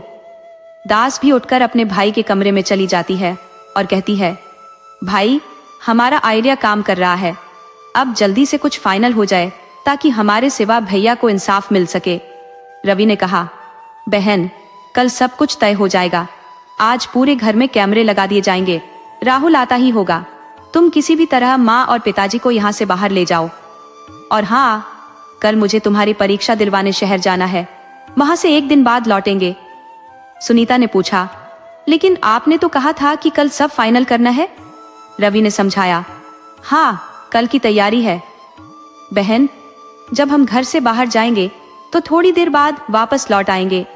और हाँ, मानो और राधे को बोल देना कि पीछे का एक कमरा साफ करके सजावट का सामान वहां पहुंचा दे। लेकिन याद रखना, तैयार कमरे में रहना है, लेकिन वापस कमरे में नहीं जाना है। अब कोई गलती नहीं होनी चाहिए। देवी ये सब सुनकर थोड़ा घबरा गई और जल्दी जल्दी काम करने लगी ताकि नतीजा जल्दी आ सके। सुनीता ने कहा, ठीक है भाई, मैं सब तैयार करवा लेती हूँ। पहले माँ और पिताजी को लेकर जाती हूँ। फिर उसने माँ कामनी देवी को आवाज दी, माँ चलो मंदिर चलते हैं, थोड़ा मन भी हल्का हो जाएगा और देवता के दर्शन भी हो जाएंगे। वहीं पास के पार्क में भी चलेंगे और कॉफी पीकर वापस आ जाएंगे। कामनी देवी घर के माहौल से बहुत डरी हुई थी, इसलिए उन्होंने सुनीता का प्रस्ताव मान लिया। सुनीता ने कहा, लेकिन माँ, गाड़ी ड्राइव करने के लिए भूपेश मामा को बुलाना पड़ेगा, क्योंकि ड्राइवर आज घर गया हुआ है और रवि भैया भी कहीं जा रहे हैं। भूपेश ने कहा, मैं ड्राइव करूंगा, ये ही दिन बचे हैं मेरे। सुनीता ने मजाक में कहा, क्या मामा, आप भी ना अपने घर का ड्राइवर ही बन गए? बहुत से लोग खुद गाड़ी चलाते हैं, ड्राइवर की जरूरत नहीं होती। अगर मुझे गाड़ी चलानी आती तो मैं आपको बोलती भी नहीं, खुद माँ को लेकर चली जाती। कामनी देवी ने कहा, नहीं, ड्राइवर नहीं करेगा। भूपेश बिस्तर पर लेटे लेटे घर में सिर्फ रोटियां तोड़ रहा था। सुनीता मन ही मन सोच रही थी, राहु और केतु तुम्हें आपस में लड़ते देखकर दिल को बड़ी ठंडक मिलती है, लेकिन औपचारिकता निभाने के लिए रोकने का नाटक तो करना ही पड़ेगा। सुनीता ने कहा, अरे अब आप लोग छोटी छोटी बातों के लिए ऐसे आपस में उलझते रहोगे? चलो माँ, पैदल चलते हैं, इन्हें रहने दो। इस बात को बिगड़ते देखकर भूपेश चुपचाप तैयार हो गया। उनके जाते ही कैमरा वाले ने रवि, मन्नू और राधे की मदद से अपना काम पूरा कर लिया और उनके आने से पहले वापस चला गया। अगले दिन सुबह 10 बजे रवि और सुनीता शहर के लिए निकल गए। सारे काम निपटाकर मनोहरा देवी अपने सर्वेंट क्वार्टर में चली गई और कामनी देवी अपने कमरे में एक मैगजीन लेकर बैठ गई। उन्हें ऐसा लगा जैसे सुरेश छत की तरफ जा रहा है। उठकर बाहर निकली तो देखा कि सोना किचन में चाय बना रही थी। फिर हॉल की तरफ भागी तो वहां रुद्र प्रताप अखबार पढ़ रहे थे। जैसे ही वापस अपने कमरे में जाने लगी तो अचानक उनका सामना दीप्ति से हो गया। कामनी देवी जोर से चीख पड़ी। चारों ने उन्हें घेर लिया। देवी को काटो तो खून नहीं, उन्होंने बोलना शुरू किया। मुझे माफ कर दो रुद्र, शोभना, मुझे माफ कर दो। मैंने लालच में आकर तुम्हारी जान ले ली, पैसे के लिए ट्रक वाले से दुर्घटना करवा दी। और सुदेश, तुम भी मुझे माफ कर दो भाई, मैंने तुम्हें जहर देकर मार डाला, मैं लालच में अंधी हो गई थी। कामनी देवी ने अपने अपराध कबूल कर लिए। इतने में बाहर से मनोहर राधे आ गया और बोला, आंटी, आप क्या बड़बड़ा रही हैं? आपने किसे मार दिया? अब तक उनके विचारों से संयम खो चुका था। कामनी देवी ने मनोहर पर झपटना चाहा और बोली, तुम लोगों ने कुछ नहीं सुना। अगर कुछ भी किसी को बताया तो तुम भी उन सब की तरह मर जाओगे। मैंने उन सबको मारा है, समझ गए? अब तुम भी मरोगे, क्योंकि रात जानने वाला जिंदा नहीं रहता। जैसे ही वो मनोहर और राधे पर झपटी, इंस्पेक्टर गौरव उपाध्याय ने हवा में गोली चला दी। गौरव उपाध्याय ने महिला हवलदार सुधा से कहा, इन्हें गिरफ्तार करो। हवलदार सुधा ने कामनी के हाथों में हथकड़ी पहनाई। इतने में भूपेश चुपचाप भागने लगा, लेकिन इंस्पेक्टर ने उसका कॉलर पकड़कर खींच लिया और कहा, अरे आप कहाँ चले? आप भी तो इस मोहबोली बहन के राजदार हैं। भाग रहे राम स्नेही, इंस्पेक्टर बोले, हथकड़ी पहनाओ इन्हें। और सिपाही ने फौरन आदेश का पालन किया। कामिनी देवी ने गुस्से से कहा, तुम्हें देख लूंगी इंस्पेक्टर, तुम अभी मुझे पहचानते नहीं हो, सबको एक एक करके मैं बता दूंगी। इंस्पेक्टर गौरव ने शांतिपूर्वक कहा, कामिनी जी, जितना देखना है देखिए, मैं यहीं बैठा हूं, कहीं नहीं जा रहा। इतने में सेठ गोविंद उपाध्याय, जो मंदिर के ट्रस्टी थे, उनके छोटे बेटे सौरभ, जो एडवोकेट थे, शिवा, मधु, उसके पिता राजेंद्र जी और राधे की बहन रानी कमला, जिसने चारों को मास्क बनाए थे, सब वहां आ पहुंचे। राहुल, जिसने कैमरे फिट किए थे, भी आ गया। पीछे से सुनीता और रवि भी आ गए। रवि ने हैरानी से पूछा, यहाँ क्या हो रहा है? कामिनी देवी रवि की ओर बढ़ते हुए बोली, देखो ना बेटा, ये इंस्पेक्टर। राहुल ने कैमरा ऑन किया और टीवी पर कामिनी देवी का एक जुर्म का वीडियो प्ले कर दिया। रवि ने झटका देते हुए कहा, आप मुझसे दूर रहिए माँ, यह खूनी मेरी माँ नहीं हो सकती। कामिनी देवी और भूपेश को पुलिस वैन में बैठाकर थाने ले जाया गया। शिवा ने आगे बढ़कर रवि और गौरव सौरभ को गले लगाया और कहा, thank you Gaurav, thank you Saurabh भैया। इंस्पेक्टर गौरव, एडवोकेट सौरभ और सेठ गोविंद उपाध्याय जी जो मंदिर के ट्रस्टी थे, उनके बेटे ने सबका धन्यवाद किया। रवि और सुनीता मधु को गले लगाकर पुजारी जी, गोविंद अंकल और राघवेंद्र अंकल के चरण स्पर्श कर उनका धन्यवाद करने लगे। सबने कहा, शाबाश मेरे शेरों, कमल, राहुल, मनो और राधे और प्यारी रानी, आज तुमने बहुत कुछ हासिल कर लिया। लेकिन शिवा दुखी होकर बोला, मेरे मम्मी, पापा, बहन, मामा, नानी सब चले गए। सब लोग शिवा को ढांढस बंधाने लगे, बेटा होनी अनहोनी पर किसी का वश नहीं चलता। 2 दिन बाद पुलिस ने कोर्ट में चार्जशीट दाखिल की और 1 माह तक चली सुनवाई के बाद कामिनी देवी और भूपेश को आजीवन कारावास की सजा सुनाई गई। इस तरह इस आपराधिक कथा का अंत हुआ।